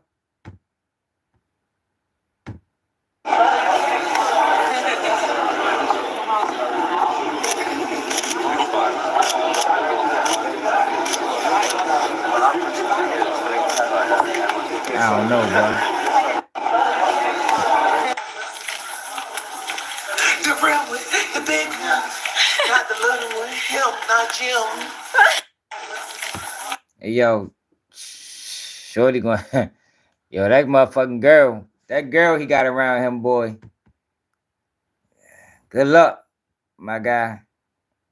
Cause I think she gonna milk you for everything he worth. And now it is time to make history and to find out who will join That's that this lane. elite company.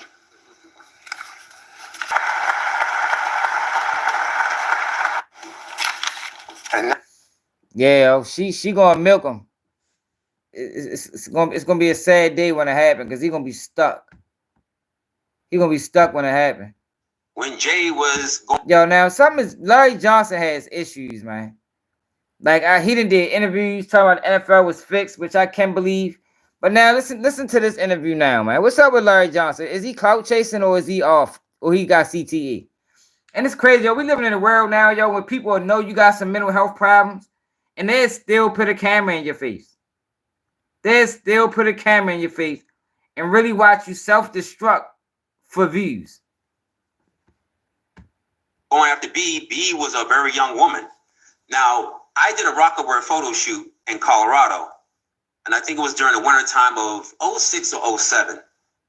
And Naomi Campbell was there, actress Jamie King was there, Jay was there, B was there, and he rented this house. And we were supposed to do this rap party for this photo shoot.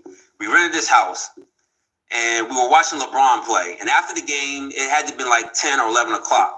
So we getting ready to party. Mind you, it's all adults. There was a 13-year-old or a 14-year-old teenage Latin girl that was there, and I think she had to leave because she had school and she had to do homework, but she brought her mother with her. So there was no funny business going on, which I could respect that. So when 11 o'clock hit, we turned on the music, we started drinking, and then out of nowhere came these young children. I don't know where they came from. For a rap party at 11 o'clock at night, drinking, loud music, and us dancing wild, like, I don't know where these kids came from. And then I happened to sit down because I was dancing with one of the assistants. And I sat next to this child, and the child sat next to Beyonce. So I hear B say something about, doesn't this look sexy, or isn't this sexy? And in my mind, and mind you, I'm not awakened as I'm awakened now. So in my mind, I'm like, what did she just say? And then I didn't pay no attention to it. And then, you know, obviously the liquor took hold of me and I had to leave. So I said bye to everybody and left. But those kids remained. I don't know if those kids were from the photo shoot themselves. For sure. But the fact that these kids came around adults during drinking hours or partying hours was already alarming to me. So when I hear something like this happens, I can't really discount it and say, oh, he could never do this, because I'm hearing stories. I'm seeing it with my own eyes, and I've been in situations where something don't sound or look right, and it's usually involving children. I don't know. Let's put the wine down. Yeah, I don't believe that shit one bit, man. I don't believe it. But look at this though, y'all. Look at this. Did y'all see this? Over 500. Let's find a real video. Mayor Eric Adams, 500,000 kids missing. Make sure it's real first. Oh, it's real.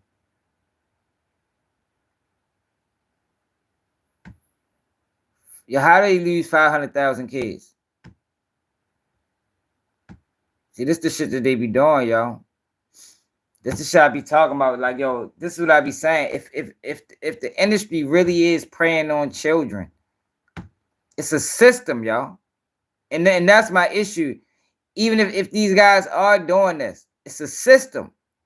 And until you attack the system, I'm gonna take issue with you just grabbing 1-2 black people every now and then. No, man, because you're not doing it for justice then. You're not doing it for justice. Take down the whole system. Happened. Do want to take you out just moments ago to New York City Mayor. I'm live now. It's over and over again for you already have your preconceived notions and your distorted views on what I have articulated. We're going to protect the rights of immigrants in this city that are hardworking, giving back to the city in a real way. We're not going to be a safe haven for those who commit repeated violent crimes against innocent migrants, immigrants, and longstanding New Yorkers.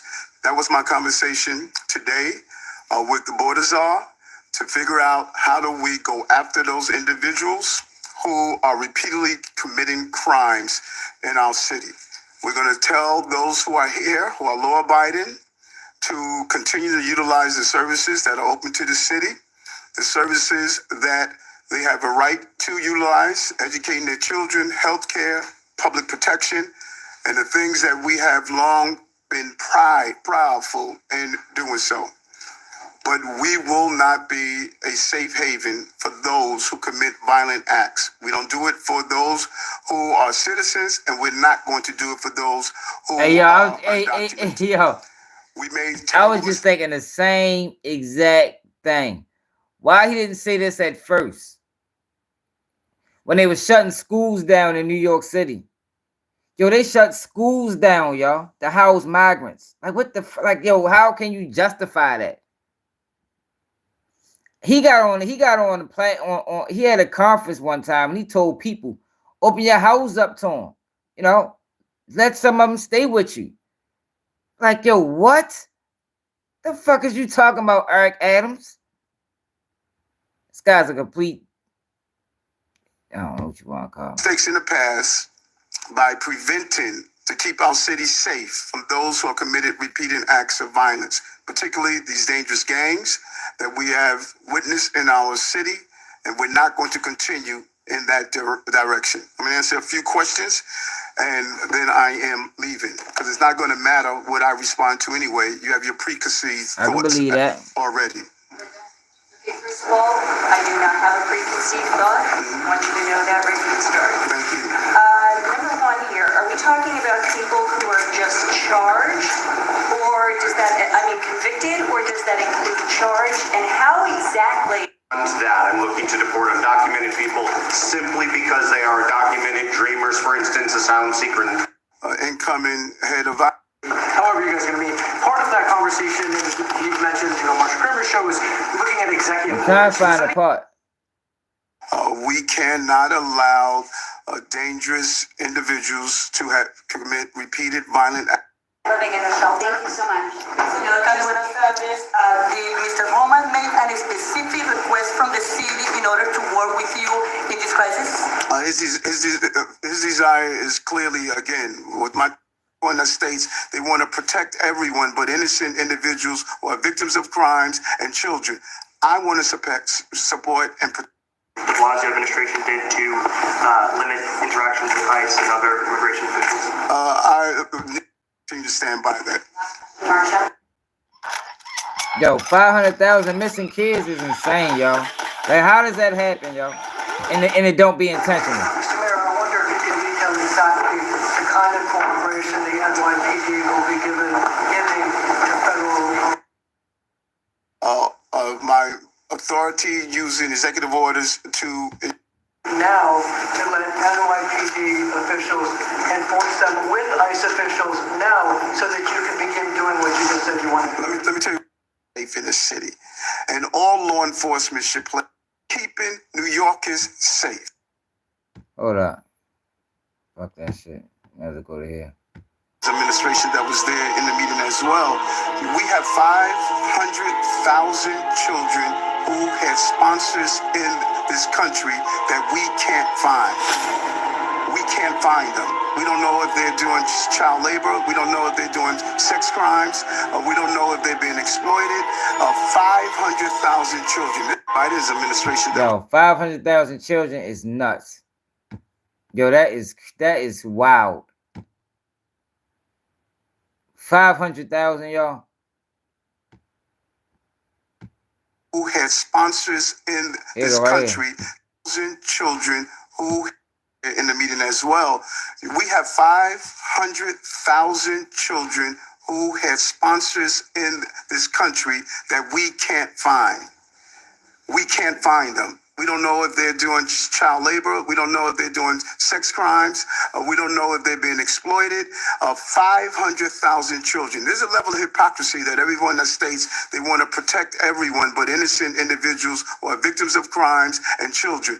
I want to support and protect children and innocent people that are victims of crime. And those who don't understand that, it's not up to me to try to convince them. I know what my job is, my goal is, and I was clear of that while running and when I became mayor. Safety means everything to me. 500,000 children, we don't know where they are right now in this country. Will New York remain a sanctuary city, and will you do anything to repeal any of the work that the de Blasio administration did to limit interactions with ICE and other immigration? Yeah, I don't know, Risky. That's a lot of goddamn kids, man. I don't even know if it's possible for 500,000 kids to go missing. 500,000 missing, which means like by mistake. I don't know about that. I don't know about that, y'all. Let's check this Umar character out. There we go. I think we covered every topic for real. Now, can we get 3 more likes, y'all? Umar Johnson breaks silent on Jay-Z.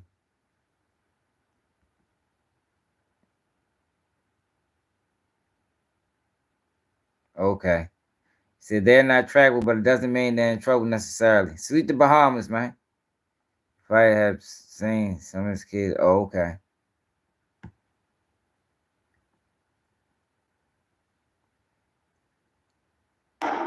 Learn.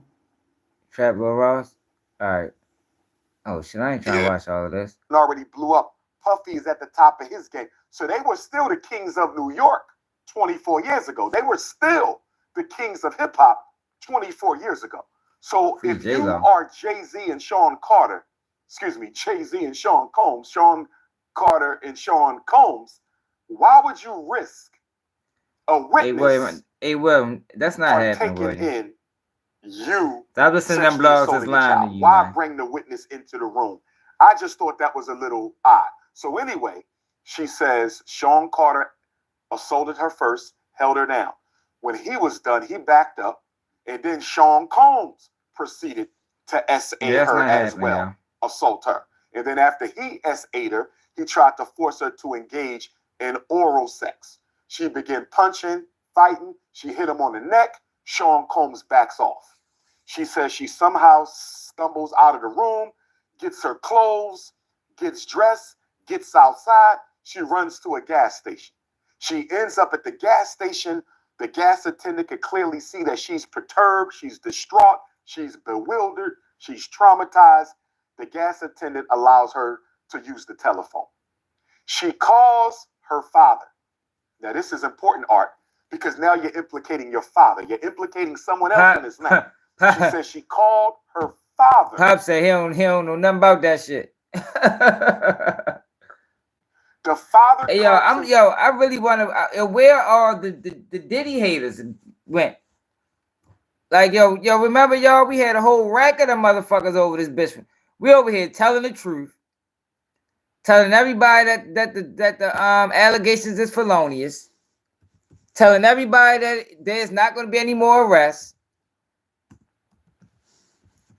And they was treating us bad. Y'all remember that? And they was treating us bad, man. And now they all disappeared. They must was bots. Maybe they was bots.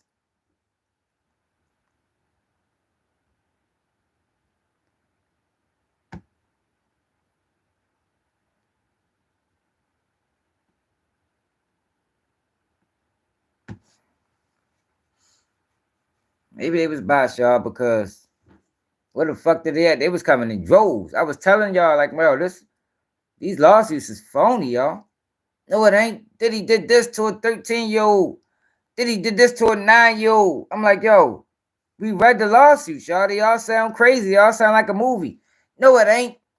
Tissa Tells said that she read the book and said that Jay-Z is gonna Jaguar Wright said that this was gonna happen. I'm like, yo, they're lying to y'all for views, y'all.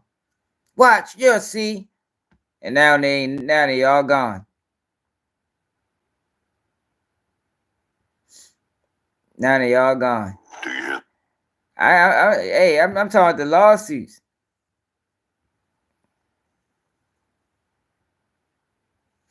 I'm talking about the lawsuits. Oh, this yo. Yeah, so I had covered King Vod when he was still coast of England. You probably never heard of this town, but it's a town called Bognor Regis. It's a very small town. It's by the seaside, by the beach. You know, I'll be honest, it's not a very diverse town. You know, it's sort of a very kind of simple British people, not to disrespect them, but it's, you know, it's a small town, you know, small opportunities, not a lot going on there. But the funny thing is, man, you know, I grew up loving hip hop, and where I'm from, it's not a very hip hop place. I wouldn't bet against it. In the UK, you know, London's really the big place for hip hop. But I'm just saying, I moved out of London when I was very young.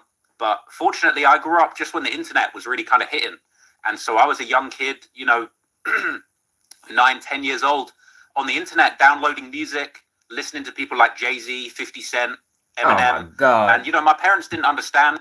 Hey, yo, you over this motherfucking line. Yo, this bitch lying. You listen to Jay-Z, 50 Cent, Eminem. Trap Lil Ross. No, you wasn't, yo. Cut it out, man. Yo, this bitch lying. I had 2 older brothers that were super into hip hop, and really, I was just like an internet baby. You know, I was kind of getting raised by rappers on the internet, listening to all of these stories. You know, the success, the danger, the lifestyle, the ups and downs. Like I say, people like Jay-Z. You know, listening to his story coming from the Marcy Projects. Where I was growing up at the time was just, you know, it's the complete opposite. You know, I bet it was. No pun intended, but it was black and white, day and night. What I was living to what I was hearing in these songs about people like Jay-Z, DMX, Eminem. It was fascinating to me, honestly, and I was just in love with hip hop. So he only know 3 names: Jay-Z, DMX, and Eminem. This guy's a fucking bozo. No, I didn't have many friends that liked hip hop, but like I said, I grew up in a very small, boring town. You know, not much happened. You know, there wasn't much going on. So what would you say? What would you say? Because I know your love from hip hop is there. I think a lot of people share that across the world, right? Hip hop is just such a magnet, right? It's something that draws people to it. But it's our culture, right? So where did you gain your understanding of it? Not your love for it, but your understanding, because that's a little different. And that's when you get into the weeds, right? Your love for it could have you speak on something that you may not understand.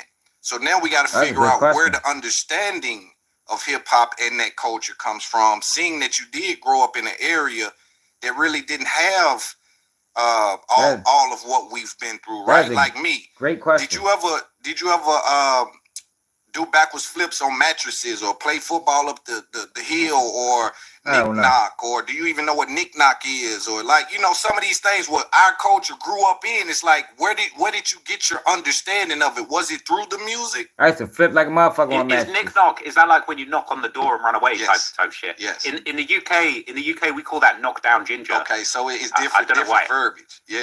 Yeah. So, I mean, I'll be honest, man, you know, like I say, you know, it began with the music, and really it was, you know, it was another world to me, I'll be honest, you know, and I think you make a good point. You know, I understood the music, but I didn't understand the culture. You know, I'd never been to some of the places I was hearing about in this music. It was only through the internet, you know, listening to them. They were scared to go to New York, y'all. And like reading the lyrics. You know, when you get like a, from what that's from my sources told me. You'd actually buy an album, you know, like the Blueprint or something on CD, and sometimes you might have, or on vinyl, and it might have all the lyrics, you know, in the booklet or stuff like that, you know. And I would really study hip hop like and the rappers I was into, and honestly, just the details, you know. And for me, I think it was actually like a case that I kind of knew I didn't have that cultural understanding of we call it nick and knock, and I was really just trying to learn as much as I possibly could. You know, I think I was always just really hungry and thirsty to know about hip hop. Like, these artists were inspiring me, and you know, I wanted to learn more about Jay-Z's past. I wanted to know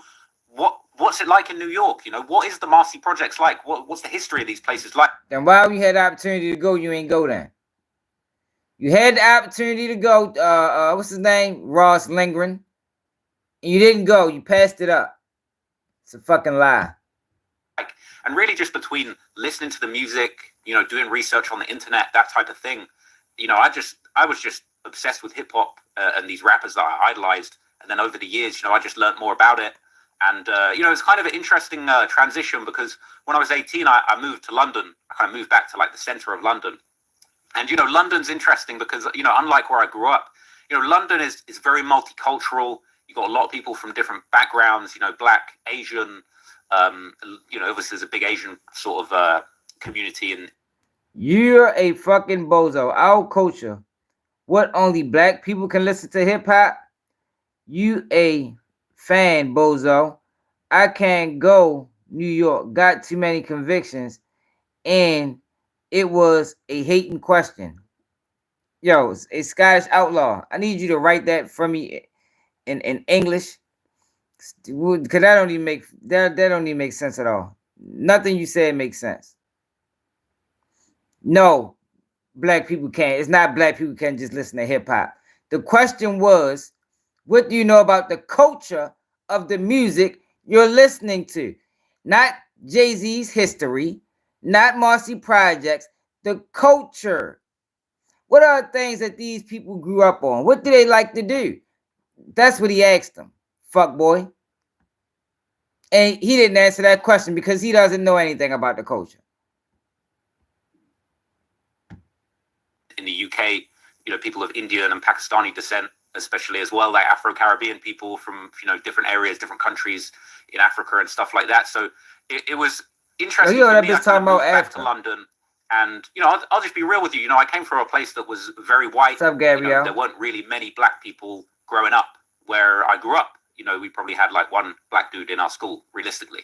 And, you know, when I moved to London, it was just more multicultural. You know, I would like to think of myself as pretty open-minded. Big Larry just told you. Rappers and the people I idolized growing up, a lot of successful Black men. How can you be open-minded if you didn't grow up around us? Like, how do you develop that? It's an interesting one because I think for me, because I listened to so much hip hop music, I think I was just open-minded to Black culture in general. And it wasn't necessarily just hip hop music, like Black comedians too. I used to love Def Comedy Jam, Dave Chappelle, like way back. That's what they do. When it get tough, he change. He switched it over to something else. If Big Larry need to bring him right back to that question. Before, obviously, Chappelle was always big, but like where he's at now, you know, when I was a kid, it was like early Chappelle show. He was doing like Live at the Fillmore, Def Comedy Jam. And I guess I was just really, I just liked Black culture. I found Black comedians funny. And I found a lot of white comedians not as funny, or it's funny because it's like, I can't really say I related to it more because I didn't live that experience. But at the same time, you know, all I would listen to is hip hop music. I didn't relate to pop. He found a lane to make some money in. That's what he's really saying, y'all. I found a lane to make some money in and I'm riding in it. Yeah, man. Like, come on, Trap Lil Ross. Save us the motherfucking rhetoric, man. Keep that shit real, pimping. Pop music that my friends were listening to at school. I couldn't get into it. I didn't like it. I wanted to listen to Jay-Z. I wanted to listen to DMX. I wanted to listen to Nas. And, you know, to be honest, I guess it's just a case of like, that I would probably say there were racist people, you know, where I grew up. It is a very white, closed-minded place. That's what I'm saying. Yeah. So let's focus on the words, right? Because you say that, yo, I was open-minded, but where I'm from, it racist people. And so at some point you want us to believe that you're the only one that came out of there without the races on them. You see what I'm saying? Now, I don't know, but for the sake of conversation, we got to have a conversation. If you come from a place where it's one Black dude in the school, how do you get from that to speaking on Black culture? And then number two, my second question would be, hold up. Let's focus on the words of open-minded or infatuated. Were you just infatuated with culture? Yo, when I moved to Pennsylvania, y'all, I told y'all I was around people that probably never in their life been around a street guy. Street Black guy, probably never in their life. Like, a lot of these people might have had one Black person in the school. And me being around them people, yo, they are totally oblivious to black culture. All they know is what they see on TV. That's why I be always saying we gotta guard our image, yo, because our image matters. Because it's other people that don't be around us as often. So when you see a sexy red prancing around with her ass out and doing all the freaky dumb shit she doing, a person from the outside look at her and say, look, that's how black women are. But in reality, it's not. So what I'm basically saying is there's no way that Trap Lord Ross could know the culture being so far out of it. There's no way. Trap Lord Ross decided to go this angle because he's saying it was a way to make money. That's it, and simple and plain, y'all. Like, I'm not trying to hear no, I'm hip-hop head, and man, fuck out of here. No, you ain't. Even if you did like rap. You gotta at least have an understanding of the culture of the people you talking about. He sat here and talked to you for like 3 hours. You might gotta watch this whole thing one day.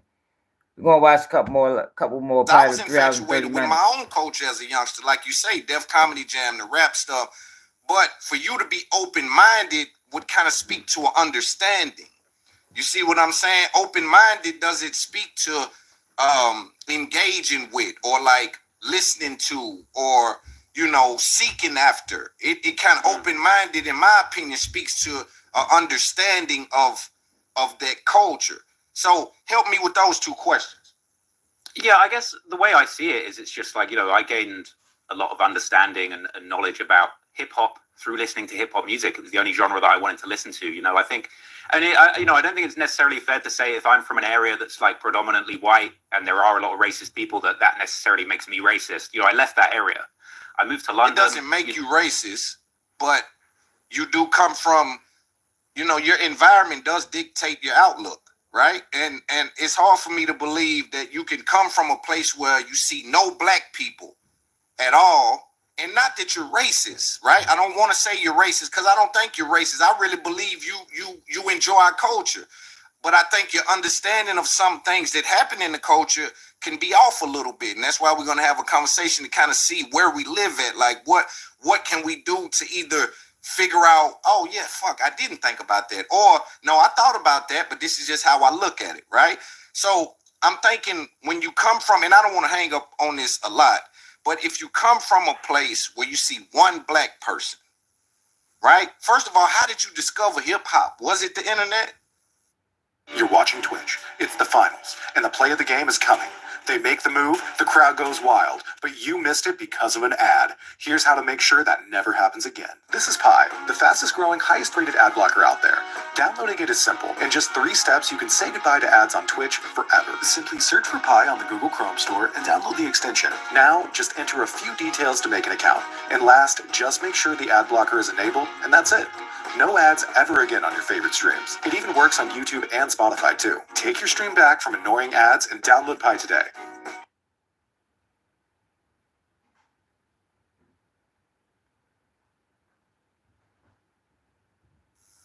Yeah, so first off, let me just jump back. I think I just want to make it clear, like, I don't necessarily really agree with that premise as far as, like, if you're from an area that is, say, predominantly white, that you're going to be racist. You know, for example, like, if you come from an area that's high crime, that doesn't necessarily mean that you're going to be a criminal. You know what I'm saying? So but I don't think you won't see judge the person by their environment they're from, if you get what I'm saying. That's not the same thing. That is not the same. Hold up.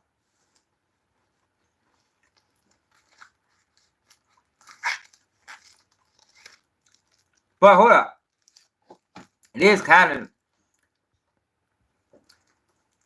the chances are, because we're dealing with chance and possibility. The chances are, if you're growing up in a high criminal environment, a high violence environment, chances are you're going to be involved in some criminal activity. Now, it's not all of it. You know, it ain't guaranteed, but it is a higher percentage, say, if you're not born or live in these type of environments. And it's the same thing born in an all-white environment. You know, because racism is a learned behavior anyway. It's a learned behavior. What the fuck your parents like? You know, we don't teach our kids hate. That's not something that you see from black families. Oh, my bad. I just jumped in. I missed a lot of the conversation.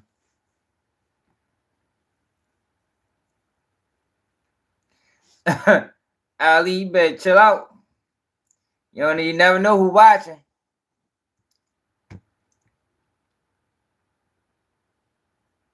Kind of like, I just want to make it clear, like, I don't think that me being from an area that's predominantly white necessarily should lead to like an assumption being made about the type of person I am. I want to be judged on my actions and the content of my character rather than where I'm from or the color of my skin. You will be. What I'm saying is, I'm not speaking to your behavior. I'm speaking to your understanding. So I'm speaking to, if I grow up in a house where domestic violence is prevalent, when I come outside of that home, I don't see that as abnormal. I don't see, when I see a man fight a woman, I don't see that as abnormal because that's all I saw growing up. So I'm speaking about your understanding, not your behavior. You're talking to me about your behavior. I'm talking about if I come from a place where I've seen no bugs all my life, and then I come in your house and see a bug, I'm going to react in a certain way because I have no understanding of it. It's going to be like, oh, what the fuck is that? I've never seen that. Oh, how nasty are y'all to have those? What the fuck is that? That's like, it could be something that caused that. It could be your neighbors. It could be your neighbors are nasty to cause that bug. I have no understanding on bugs at all. So all I know is I've never saw it. So I'm more so speaking about your behavior. I mean, your understanding, not your behavior. Because again, I want to say that you look at our culture and you enjoy it. You participate in it. Like I'm telling you, I've watched your content, bro. You bust raps. Like you're not just some guy who, is just flavorless and just jumped into this. He giving right? Out. But your understanding is what we just gonna live at a second. But to that, what do you say? Because again, I'm speaking of understanding, not behavior. No, you gotta get him out. Yeah, I mean, the thing I think it's really clear to like try and communicate is, bring him on your podcast, the environment that I grew up in, maybe that was predominantly white. I didn't feel like I fit in. Not that I identify as black or something crazy like that, but all the artists that I was listening to. No, he didn't feel like he fit in because you've got plenty of successful, good white artists that I was listening to growing up. People like Eminem or other white rappers that were popular, but the people I idolized were predominantly black. I was a young white guy in a predominantly white area, but the posters on my wall were successful black men that I looked up to and idolized. I mean, I'll be honest, I don't have that experience. I didn't grow up in an area that he idolized successful black men, and he ended up being a tech guru. Get the fuck out of here, Trap Lil Ross. See, if Big Loon would have knew that prior to this interview, he wouldn't be able to give that answer. You're a tech guy, bro. Like this shit right here, this is a character. This is a character, yo. This is not the real him. Man, once he get out that studio and take them motherfucking glasses off and shave this beard, he be and put his hair back black. This is a character. He trying to look like a hippie.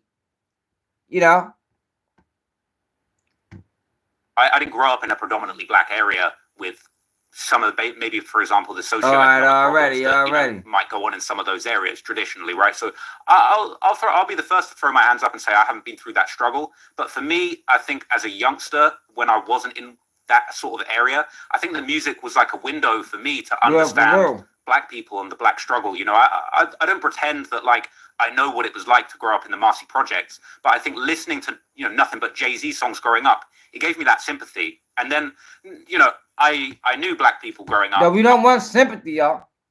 No, that is the biggest problem, right? Hold on.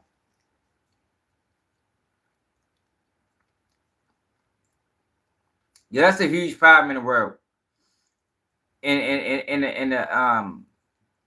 And what drives the division between the races. Yo, black people don't want sympathy from white people. Black people don't want sympathy for anybody. Like, yo, understanding. That's what people want, yo. Understand that, yo, because I've been through this, that, this, and the third, is the reason why I might react like this, and the third to certain situations. Now, you might react differently. But that's because our backgrounds are different. We came up in different environments. It's understanding that's separating the people. And the reason why the understanding gets blurred is because we got a lot of people speaking on things they shouldn't be speaking on. So you got a Trap Lord Ross, whose content is divisive. You seen how he just was talking about Durk. And he don't have no understanding of none of Durk's actions. But you calling him a bozo. Charleston White does. But you calling him a bozo. You calling him a dummy. You calling him a... You understand? But you don't have enough understanding, yo, to even be able to make those comments about this whole situation because you don't even understand the thought process that goes into reacting like this. You don't understand the pain. You don't understand the hurt. You don't even understand the circumstances. You don't have any dead friends that got murdered by the hands of a gun or by the hands of another man. You never seen, like, yo, understanding, yo, is what's separating the people. Respect, understanding. But we don't want sympathy. We don't need you to sympathize. Like, because at the end of the day, yo, like when you talk about black people wanting sympathy, that's giving up. Yo, black people ain't never gave up. Black people still striving. Black people are still reaching new heights. Like nobody gave up. When you say you showing this person sympathy, that's like you show like, no, we don't want no sympathy. We just want understanding, yo. Understand and know why we react, how we react to certain situations. And it go both ways. That's what's separating the people, yo. Lack of understanding from both sides. But this country does a great job of keeping people over this way and keeping other people over this way. You know what I mean? So it's hard to even get an understanding when the world is so different. It's so different. Like I always tell y'all about the police shit. Like I grew up dealing with Baltimore City Police, Baltimore County Police. I grew up with a police department that'll treat you bad, man. Treat you bad. I done had situations where I done ran out of gas or I have car trouble. Flag the police down. Pull up. Give us a problem. Man, can you help me? No, we can't do that. Fuck. So, and that's just a minor problem. But what I'm saying is over time, yo, you build a anger and a frustration towards them. As opposed to when I moved to Pennsylvania and I ran and I ran out of gas. Police pulled straight up on me. I'm like, oh my God, what the fuck you ready to do? You need help? Hell yeah, I need help. Help me push the car help me push the car to the side of the road. Never in my life has that ever happened before. And I done had car troubles a million times coming up. And when I first seen him, I automatically thought he was gonna be on some bullshit. Pull up on me like, man, you got 30 minutes to get that car to the side of the road, or you're gonna get told, because that's the type of shit they do to you in Baltimore City and County. That's how they do you. It ain't no help. So I said that to say, when the police debate come up, you had black people saying, yo, we don't fuck with the police. You had white people saying, yo, why they disrespect the police that way? It's because it's two different police departments. You got the police department on your end that does their job. You know, they're community servants. They might help an old lady with the bags if need be. Then you got police in our community that are stop and frisk you when you walk down the street. That'll plant drugs on you. You know, it just creates a situation where nobody understands the other person. I mean, yeah, they talk to you any kind of way. No respect.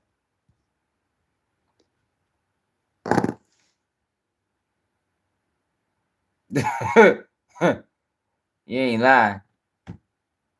I would never be judgmental of someone based on the color of their skin, even though maybe at school, you know, there were racist people at my school, and, you know, I didn't fuck with that. But once I became an adult and I turned 18, you know, I moved to London. As I was saying a minute ago, London was very multicultural. You know, I begun to make friends with a lot of black people. And what I actually ended up doing when I was in London as a job is, you know, I started making music videos and making music videos for rappers. You know, I guess the majority of the artists that I shot music videos with were black. But, you know, I never met black people with a closed-minded perspective. You know, I was always in love with hip-hop music. If I met somebody that was black, white, Indian, that also loved hip-hop music, we had a connection, we had something to talk about.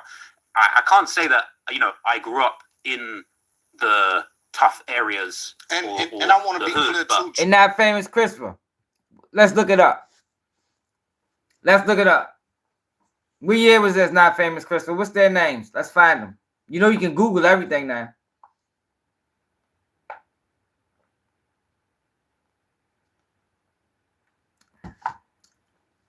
What's their names? And what city? We ready to look it up right now.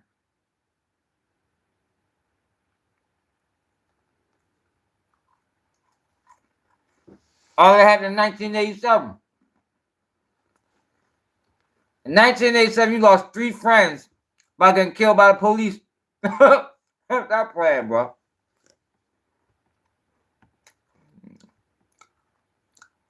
Man, where the fuck is that at? I'm bluffing, man. Trap is that when I say us, and this is what I'm saying about your understanding even of our culture is a little off.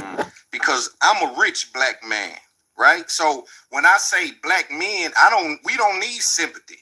You know what I'm saying? There's no, like, all of us ain't come from, or all of our circumstances are not in a place where people need to sympathize for us, or, you know, be like we're some sort of victims. Like, you know what I'm saying? It's like, you know, I know you say it gave you a window into, listening to Jay-Z gave you a window into black culture so you can kind of sympathize. First of all, a lot of the rap shit is fake. A lot of the talk. You say you lost 3 friends by police. Salt City, Wisconsin.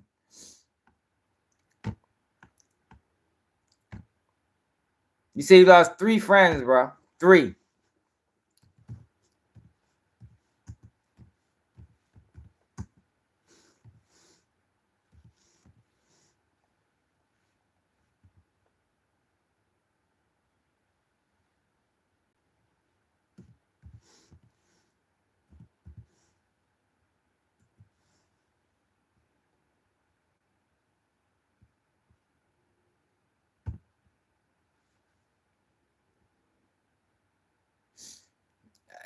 No, what's the other 2? We're gonna look up every single one of them. This might just be a notable case from your town.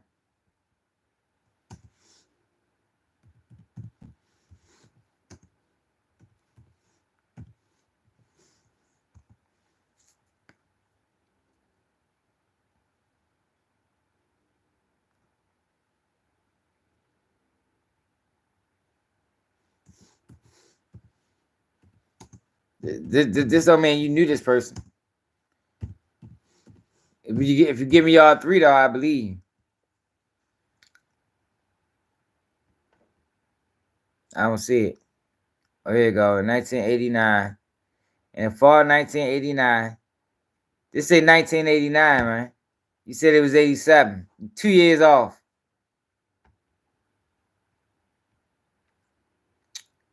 Oh, God damn it. We can't even read it.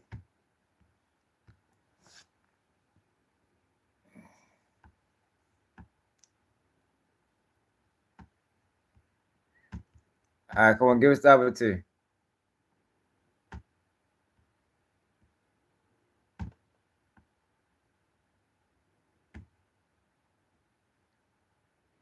All right, where the other 2 at? From raps, and I know from outside of the culture, y'all don't, you may not get that. Oh, that's what I want to say. Let me go back. We'll get to that in a second. When I say hip hop, or when I say the tough area, when I say our culture, I'm not talking about just the criminal element, right? That's why I was talking to you about maybe barbecues, or, you know, football up the hill, or maybe cookouts, or, you know, just other things that we do in our culture that lends us that understanding, even when we talk to each other. Like in my neighborhood, I don't play like this, but in my neighborhood, for some strange reason, they talk to each other and they'll say, "Bitch, what you doing, bitch? Bitch, bitch, what you got?" Like, if a police officer or someone is listening to that, that sounds violent. When that's not even that. You have to be of the culture to understand how they can use a word like that to each other, and it's not causing that level of violence. You can't get that through hip hop. You see what I'm saying? That, and I mean, when I say culture, it's not just music. It's fashion. It's jargon. It's lifestyle. It is some hardship. It is some what we've been through, right? I talk like this. I walk like this because of what I've been through. you know, and so it's more than just hip hop that makes us what we are. And so I'm trying to help you get a real window into the culture, because hip hop is just a little bitty facet of our culture. And when you're dealing with our rappers, you're dealing with more than a hip hop artist. You're dealing with a young black man from our culture. Okay. You see what I'm saying? And I know sometimes from the outside it's just, oh, another rapper blew up. Another rapper is like, no, he's speaking culture language. He's saying some culture shit, whether it's right or wrong, and how you interpret it is what we want to talk about a little later. But, you know, to that, what do you say? Well, you know, I think it's interesting because I think if we go back to like what I said at the start, you know, it's not just about hip hop. Like I say, you know, I grew up just into things that I guess would be seen as black culture. You know, it's not just hip hop. Like I say, I grew up watching comedy, like Def Comedy Jam. People that's like us. That's black culture. DL Hughley, Dave Chappelle, and I think, you know, it's almost like I actually go, you know, everything you just said I agreed with, to be honest. Like I think for me it's not necessarily, I don't feel like I've really got something to prove as far as like, you know, my affinity with black people. Yo, see, why do you always do that? Yo, ain't nobody, it's not, yo, we just try to make sure you legit. like yo, in our community, yo, you do have something to prove, man. If you motherfucking coming to the joint and motherfucker be like, yo, where you from? Yo, you got to tell people where you from. You go on that bitch like, yo, I ain't gonna lie, yo, I don't think I gotta tell motherfuckers where I'm from. You liable to get your ass chopped up and sent back out that bitch. You feel me? Like, fuck is you talking about, man? Well, you know, at the end of the day, I think I'm just... See, this he always get defensive anytime he get in these modes. Yo, that conversation man Brandon Buckingham had was a way better conversation. Off camera and on camera. Because he was receptive to everything. And I seen a change in his video after the conversation. This guy is arrogant. He like an Adam 22. He like an Adam 22. He get defensive because he know he out of his league. He out of his element. You don't belong here. You don't belong here, bro. You're only here to take. You're not putting nothing back in. And the information and the videos you putting out is detrimental. It's detrimental. It's causing beef. It's sending people to prison. It's detrimental. This weird white dude that grew up in a very white area, but I listen to nothing but hip hop, you know, listen to nothing but black comedians, black people I find successful. Even beyond that, you know, I remember growing up and I seeing the Malcolm X film and just being so inspired by this amazing, powerful black man that kind of... Jeez, get the fuck out of here. This nigga's a fucking bozo. No, you wasn't, bro. Yo, I think I'm the only black person that I know that liked Malcolm X growing up. Like, really was one of my favorite movies. If he was to ask him about that movie, I would be intrigued if he know any parts of the movie. Overcome his adversity. And as I said before, like, really, I just grew up having a lot of black people as my heroes and people I really admired. Now, does that mean that I had the black experience? You know, no, and I don't claim to have had that. And like I said, I kind of agree with everything you just said, to be honest. But yeah, I know. What I'm trying to say is just, it's like, I really mean no harm. Like, and I don't claim to be like an expert of black culture or black people. Like, you know, my topic area or my... Yo, but he's doing a whole bunch of harm. For real? Hell no. He's stupid as shit. He's doing a whole... His content is harmful. He just did a whole video talking about this album is going to send Lil Durk to prison. What the fuck is you talking about? Do we got to go to the titles of his shit? Let's check out his content. Since he don't mean no harm. Since he don't mean no harm, let's check him out. Since he don't mean no motherfucking harm.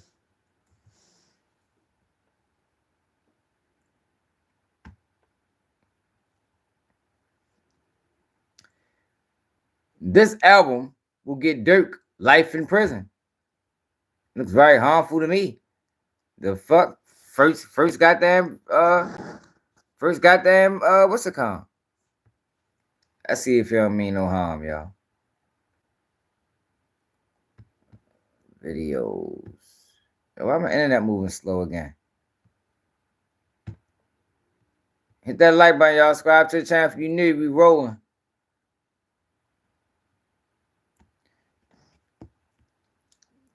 Philly's Dilly Game War. The death of Mr. Disrespectful.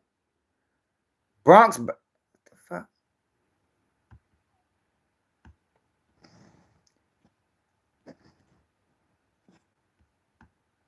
Rapping hitman with 8 bodies. Still on the run.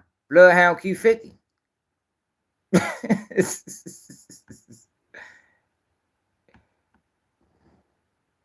The Bronx burning. The teenage gangsters terrorizing New York.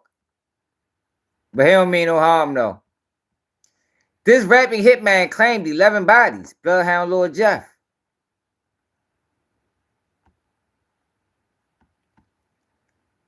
Murder Mobile. Alabama's most dangerous rapper. Like, yo, get the fuck out of here.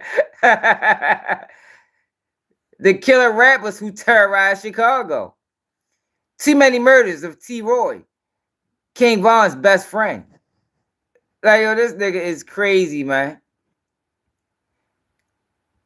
Demon Slayer. America's most wanted gangsters. Trigger Happy Tate. I'm done, man. We ain't gotta look at that shit no more. He don't mean no harm. Man, get the fuck out of here, boy.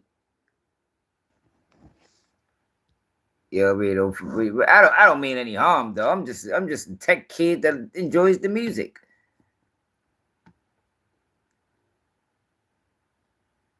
On my channel is hip hop music, rappers, that stuff I'm interested in. And realistically, like when it comes to that stuff, you know, I do have a good knowledge. You know, we're talking 25 years plus of just me listening to nothing but hip hop and like learning about hip hop, learning about the lyrics. I don't claim to be like some sort of black culture expert, but at the same time, I kind of, you know, I grew up on that stuff. Yeah, even though I wasn't from that area, so I'm kind of a messed up. I had a messed up perception of Buckingham at first, but after talking to Buckingham, you know, I really don't mean to offend anybody with the things I say or the things I put across. I'm quite open-minded, man. Brandon Buckingham really likes rap music. Right with the King Von thing, and that's what I'm saying. Right before the King Von thing, I'm literally in building saying, look, I need to hire this guy. Like, I need to hire this guy. I got some things I want to do with this guy. I like how he does it. I want to pitch him some things and let him kind of get it together. And then we bring it back to the network. And then the King Von thing happened. But before King Von, let's go back. I still want to know how you got onto Jay-Z. If nobody around you's listening to it, how it crept into your Rolodex. Well, that's the thing. So to be fair, so I had 2 older brothers, right? And bear in mind, so I moved from London, South London, so like Croydon, from when I was about 5 or 6 years old, right? So my older brothers, they were like, I don't know the exact, like 6 and 10 years older than me. So they grew up in London, right? So they were more urbanized as far as like living in the city, living in a much more multicultural area. So they were into like a lot more diverse range of things, not just hip hop, but they liked hip hop. They had a few hip hop records. They were into skateboarding, surfing, just more shit that was more city type stuff. And for me, I think it's just hip hop's the thing I latched onto. You know, I had an older brother that he would make hip hop beats. You know, we moved from London to this kind of small town. There was nothing going on. And, you know, my brother would mess around on Logic making beats. And I thought that was really cool. You know, I would steal his records and, like I say, listen to my Jay-Z, listen to my, you know, these up here, I don't know if you know these. This is the, like, Ruckus Records kind of collection. Yeah, I seen all that back there. Yeah, that's dope. And these are some of the first records that I ever had of, like, these are records that I stole from my older brothers and was spinning, like, Pharoah Monch, Eminem, like, early stuff. And I'd have been so, I think that series is, like, 99, 2000. So, you know, we're talking like, I'd be like 7 or 8 discovering this stuff for the first time. I guess I would give it to my older brothers. Yeah, you know, I had an older brother that used to make rap beats. My other brother, you know, there was a period of time when he was trying to kind of make it as a rapper. Did she come out of Margaret Mead office?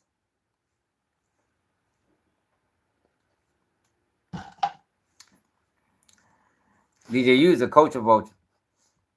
And releasing songs and pressing records, and I was just super inspired by them and sort of the rappers that I was listening to, really. So in a way, I guess it's sort of like my older brothers having some hip hop records around, but like they were they were into that shit, but I really just got obsessive and just took it to a whole other level. I didn't want to play football. I didn't want to surf or skateboard. I just wanted to listen to hip hop all day. And like, you know, I was when I was a little kid, even like I was a young kid, like 9 years old, trying to rap. Like I had my little raps in school, and people were like, "What the hell are you doing? Like, what is this?" But I just loved it. I just thought that was so cool. That's what I wanted to do. That's what I wanted to be. And I guess, yeah, it's partly like my older brothers, partly the internet, because once I got these records and I kind of got into hip hop, and then the internet was around, I was just, you know, looking up all these artists, downloading their whole catalog. Let me listen to discovered Eminem and Jay-Z. Let me listen to every song they've ever made, every remix they've ever done. I was just sat there doing that all day, and that's how I kind of built up this hip hop knowledge, kind of by accident. But that's where that knowledge came from. And then many years later, you know, I tried to get into the industry. I wanted to be a video director for rappers. So I was kind of working with just local rappers and rappers that I met in London to like shoot their videos and try and help promote their careers and stuff. In the industry. And, you know, I just wanted to be close to hip hop. I honestly, at the time, I never really would have even imagined I'd have ended up doing what I do now. But, you know, things just kind of unfolded in a weird way. But yeah, it just all came from the music and just being a kid, just loving hip hop. Would you say you are infatuated with King Von? No. I'll be honest, I would. And I think a lot of people are. You know, I think King Von is an artist that captivated a lot of people. You know, when Von was alive. He's a fucking lie. King Von made him back relevant. Jay-Z versus King Von debate. Fuck, that's a debate. Fuck that debate come from.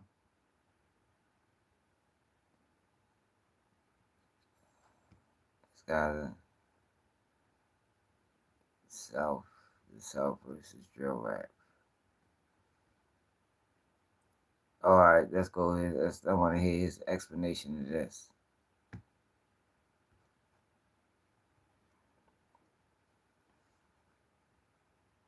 Still alive. So I did 3 videos about Von, and in one of those videos, you know, I mentioned the whole situation with KI, where, you know, he had years of history beefing with this girl on Twitter, you know, saying that he wanted to kill her, saying that he was trying to catch her, saying that he'd beaten her up. You know, whether or not you want to believe the stuff that's said on Twitter is real, you know, A&E made a documentary about King Von and KI, and you know, he was in the documentary talking about their beef. And, you know, I covered that story whilst King Von was still alive. And that was actually before the Chicago police had come out and said that, you know, they believed that he was the culprit in that case. So I had covered King Von, and you know, it's in my No Jumper interview with Adam 22, but essentially, you know, this was when Von was alive, and Von and his crew pressed me. You know, they got in touch and they were going to take my channel down. They did 3 copyright strikes on my channel. They said my videos had songs in them, Von songs, which they didn't. And they were going to take the channel down. And, you know, they got in touch with me and they basically said to me... Was this after the documentary or before? This is the earlier stories. This is 2020, yeah, when Von's alive, yeah. Because he was like tweeting around about this stuff. But they basically said to me, like, if you go in the channel dashboard and edit out any of the mentions of this girl, we'll let you have your channel back, basically. So, yeah. And I was kind of shook. I was like, okay, I'll do it. I did it. They let me have my channel back. I was like, I'm not going to talk on Von again. Shit got too real, to be honest. But the weird thing that I found is that, you know, as time went on, I'm not covering Von anymore, but his star continues to rise. He gets more and more famous. He's Billboard charting, you know, he's performing huge venues. He's catching this case with Lil Durk. And so time keeps going on and more Von lyrics are coming out. And like we said earlier, you know, I would say that I did become obsessed with Von as an artist. I know, became obsessed I don't with like his that shit, man. Anytime Von dropped a song or a feature, you know, you say that like it's you do know that's not healthy though. Obsession is not healthy, Trap. I agree. I don't think it's normal to make a 3.5-hour video about anything. So I'm a weirdo. Okay, I'll take that. I'll take that. You're a gangster for you keeping it gangster. It's not normal, bro. I'm not a normal dude. So that is what it is. But as time was going on, you know, I was seeing more and more Von songs come out. And let's be real, like whether or not you believe Von did anything or did the things he said, he was dropping. He dropped like 5 or 6 songs where he said, I have 7 bodies. You know, I think it's the Audio Mac freestyle. He says, let's talk about bodies. I got several. And then in the ad libs, he's saying, I got 7. He's got that other song where he says, let's talk bodies. I got a few, 3 plus 4. What does he say? 4 plus 3, 3 plus 2. Counting his bodies. He's got another lyric where he says, he's talking about, I don't want to say the words, but it's a word beginning with D that's used to refer to lesbian women. But he's saying, I shoot everybody in the N words and the D words in this bitch, saying he shoots women. And over time, because I'd already done research into Von's story and got in trouble for it, I was kind of thinking, like, I can't believe he is still out here saying this stuff, saying more stuff. And just like, I was watching it thinking, any day now, this guy's going to catch the RICO and get arrested, surely. And that's just as a fan. Hey, yo. And so... Yeah, they be throwing, these motherfucking cornballs be throwing that RICO word out there like that's the only time you can get locked up. Like, everything doesn't have to be a RICO. Everything does not have to be a RICO, y'all. Like, people do just get arrested. There are indictments that don't meet the RICO statute. You know what I mean? You can grab 40 people and it don't be a RICO. Like, these niggas be crazy. It just be a sweep. They did a sweep. It locked up 40 people, 3 different crews. Like, man, this RICO shit is getting out of control. I was honestly a big fan of Von's music. It was heartbreaking to find out that he died. When he passed away, that was very unexpected. Hold on, man. Do you believe everything that rappers rap about? Yeah, I don't believe everything rappers rap about. You do believe that there's some. You remember the paper that I read yesterday? They call the old Block 6. They put them in a RICO, but they didn't meet the statute. Like organized crime, it's supposed to have hierarchies, but y'all get 3 people on the stand that admitted that there's no hierarchy in old Block. There's no money put to a pot. There's no none of that. Like, everybody's moving individually. So how the fuck do you charge them with being a criminal enterprise?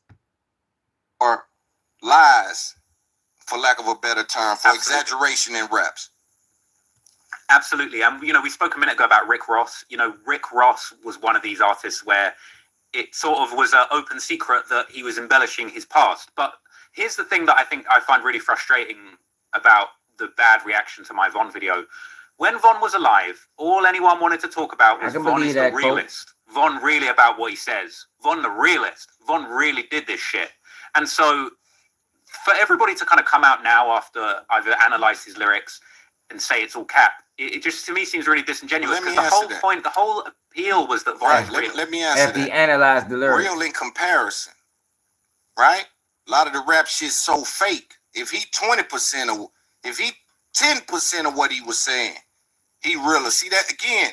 It's off. It's the you really don't know what you're looking at, right? You hearing it, but you don't know what the backdrop is. I would say I decipher the real from the fake. When I say I'm the richest nigga in the room, that's right. Until Baby walk in the room, I'm talking to my dogs. I'm the richest around this motherfucker. Till Lil Baby show up, he the richest. Till P show up, he the richest. Till J show up. You see what I'm saying? So it's in comparison to. So people who know rappers, who have been engaged with rappers, have found themselves engaged with Von and said, oh, he a little different than he rap niggas.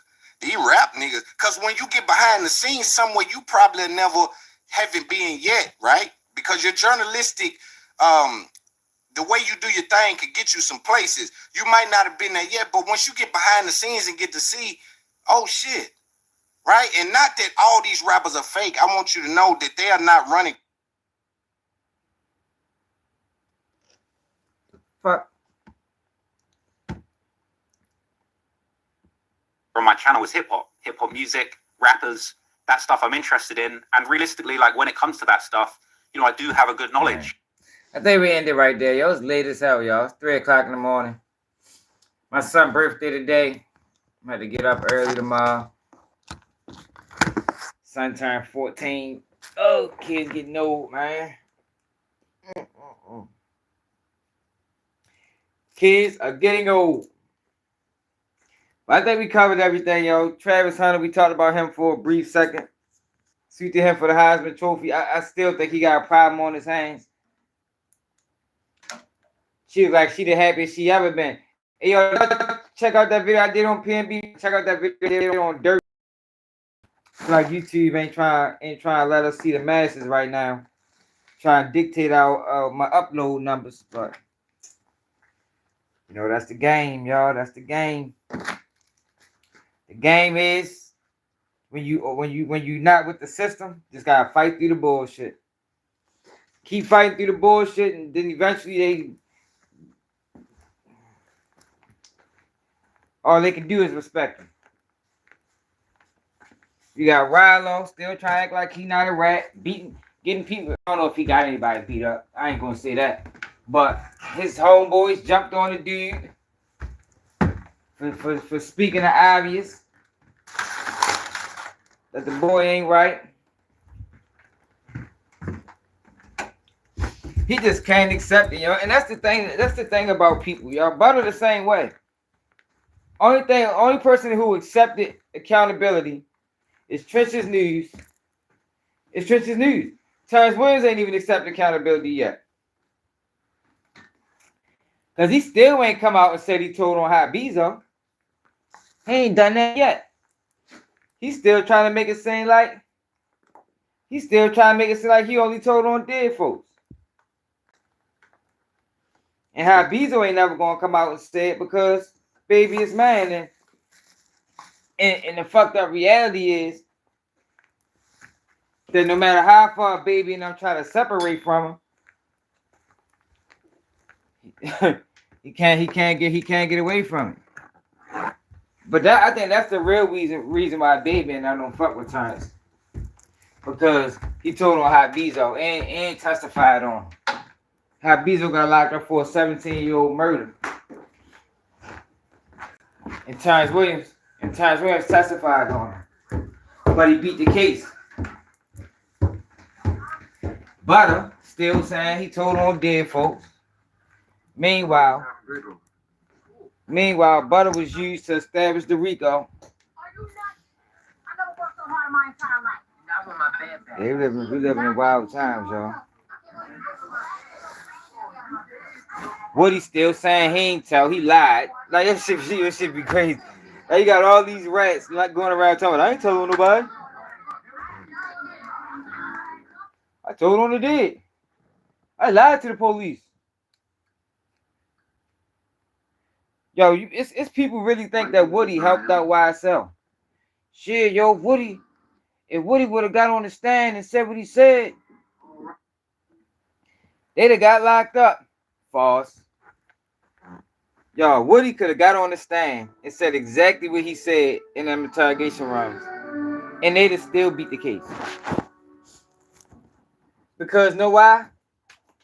There's something called cross-examination. And Brian Steele and them defense attorneys would have drilled Woody in cross-examination. So it wouldn't have mattered if he got on the stand and changed up his story or got on the stand and told the same story. The case was gonna get tossed. The case was trash. And most rats, y'all gotta understand if you don't know, they snitch in the interrogation room. And then when they get on the stand, they try to switch it up. They all do that. That don't mean they not a rat no more. No, you still a rat, you told. But it's like, well, what are they trying to give him a pass? Like he helped YSL out. He really did help Thug. Fuck out of here.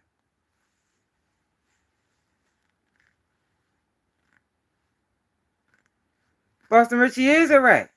That's what I'm saying. Like, yo, why people, if you didn't want to, stop sending niggas to prison. Stop appearing in people's court cases. Get off the stand. Like, how people get mad for being called what they are. Like, that's one thing I say Trench's News stands on. He know he's a dirty rat. You know what I mean? He know that shit with a passion. He'll never deny it. Everybody else be trying to deny this shit. Ralo, Boston Richie, Butter, Terrence, Woody. It's a damn shame we got this many rats the world know about. Like, how the fuck did that happen, yo? How do we allow our community to start promoting rats? Like, ew. That motherfucker disgusting. They biting shit. Shoot through your walls.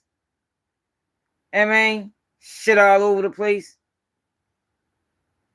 That shit disgusting, y'all. And we allow them motherfuckers to have a voice in the community. We should be ashamed of ourselves, man. We should be ashamed of ourselves. They be the same motherfuckers robbing old folks. I seen a wild ass video, y'all, out Oklahoma. A teenage kid. It was like a 90-year-old white lady at the bank, y'all. 90-year-old white lady at the bank. He walks up on the old woman, snatches her money, and run. Lady falls all over, hit her head on the ground. I'm like, what the fuck is going on with the youth, man? Shit is disgusting, man. Like, why the fuck why somebody grandmother? If that was my grandmother, I'd been hunting his ass down. Like, for real. Like, real, no joke, no jokes aside. I'd have found his ass. My grandmother? My grandmother go to the bank and you rob my grandmother? Oh, fuck out of here, man. I'll be on the first thing back to Baltimore. First thing back to Baltimore.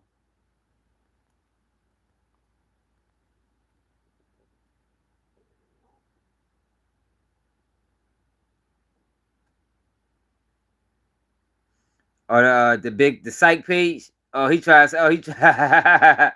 Damn, Tristan News. Damn, y'all. He done got on the trend. He done got on the V. What happened, G-Man? What happened when he came in there? That's funny.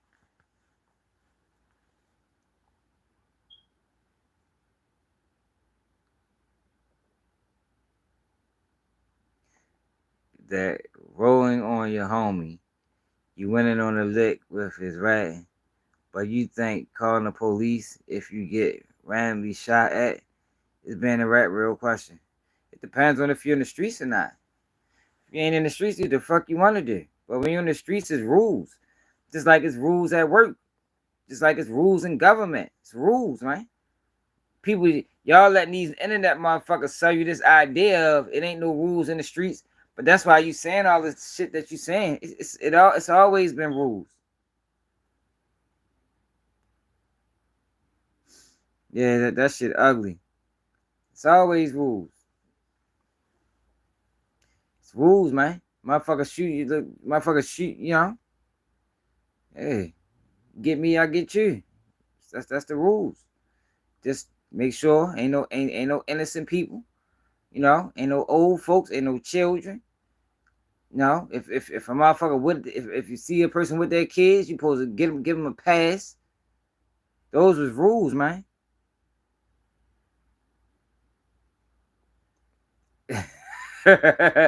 the VA people. You put V on point.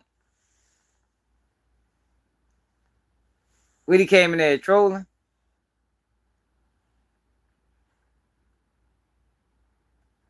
That's funny.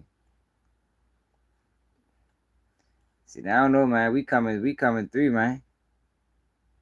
It's ready to be a whole new regime. The Seti Nashes, the DJ Academics, and all them boys, we pushing them boys out the window. No parachute, straight out the windows. 17th floor. It's gonna be a whole new regime coming. They brought in the community now, man, for profit. We trying to bring integrity into this shit, man. Bringing integrity back.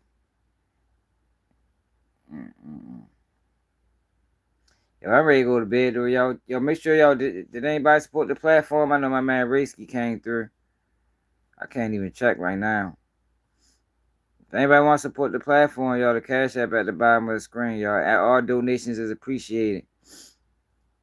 Even though we was on live for 4 hours and we probably got 20,000 views, YouTube gonna probably give me $1 for this video. Like, I don't be understanding that shit. Like, that shit, I don't get it. Like, I'm ready to reach out to YouTube and ask them how the fuck they come up with this shit. Like, for real. I don't know who King Carson is.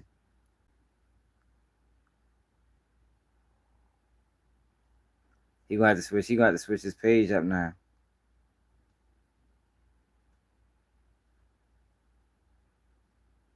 Yeah, it's always the super tough, Racy. It's always the super tough.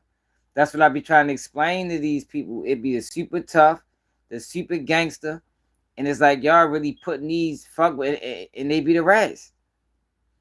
They be the rats. Look at Woody. Woody probably one of the toughest things running through Atlanta. Stone cold rat.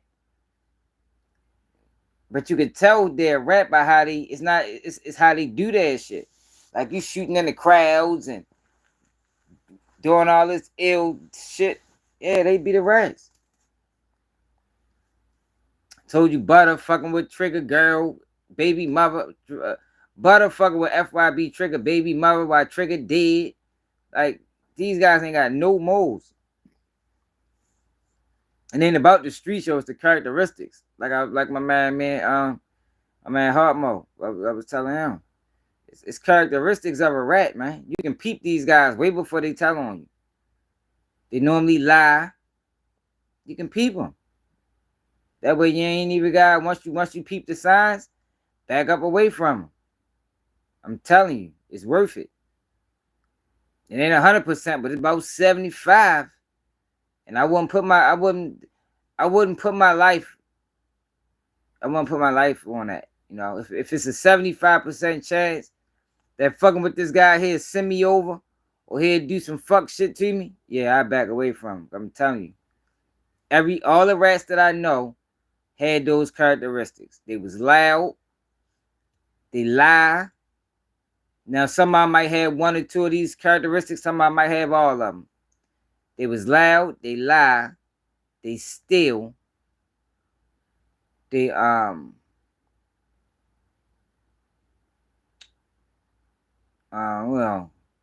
lie, steal, cheat. You know, you can't trust them. They might try to fuck with your girl behind your back. Now they ain't ever do that to me. I'm just talking about shit I didn't observe them people do to other people. Like, you can't trust them motherfuckers, man. I'm telling you. Shit about 70% fact, 70% of the time.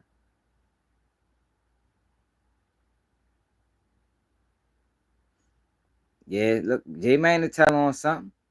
Look, you see, J-Man held the girl as a shield.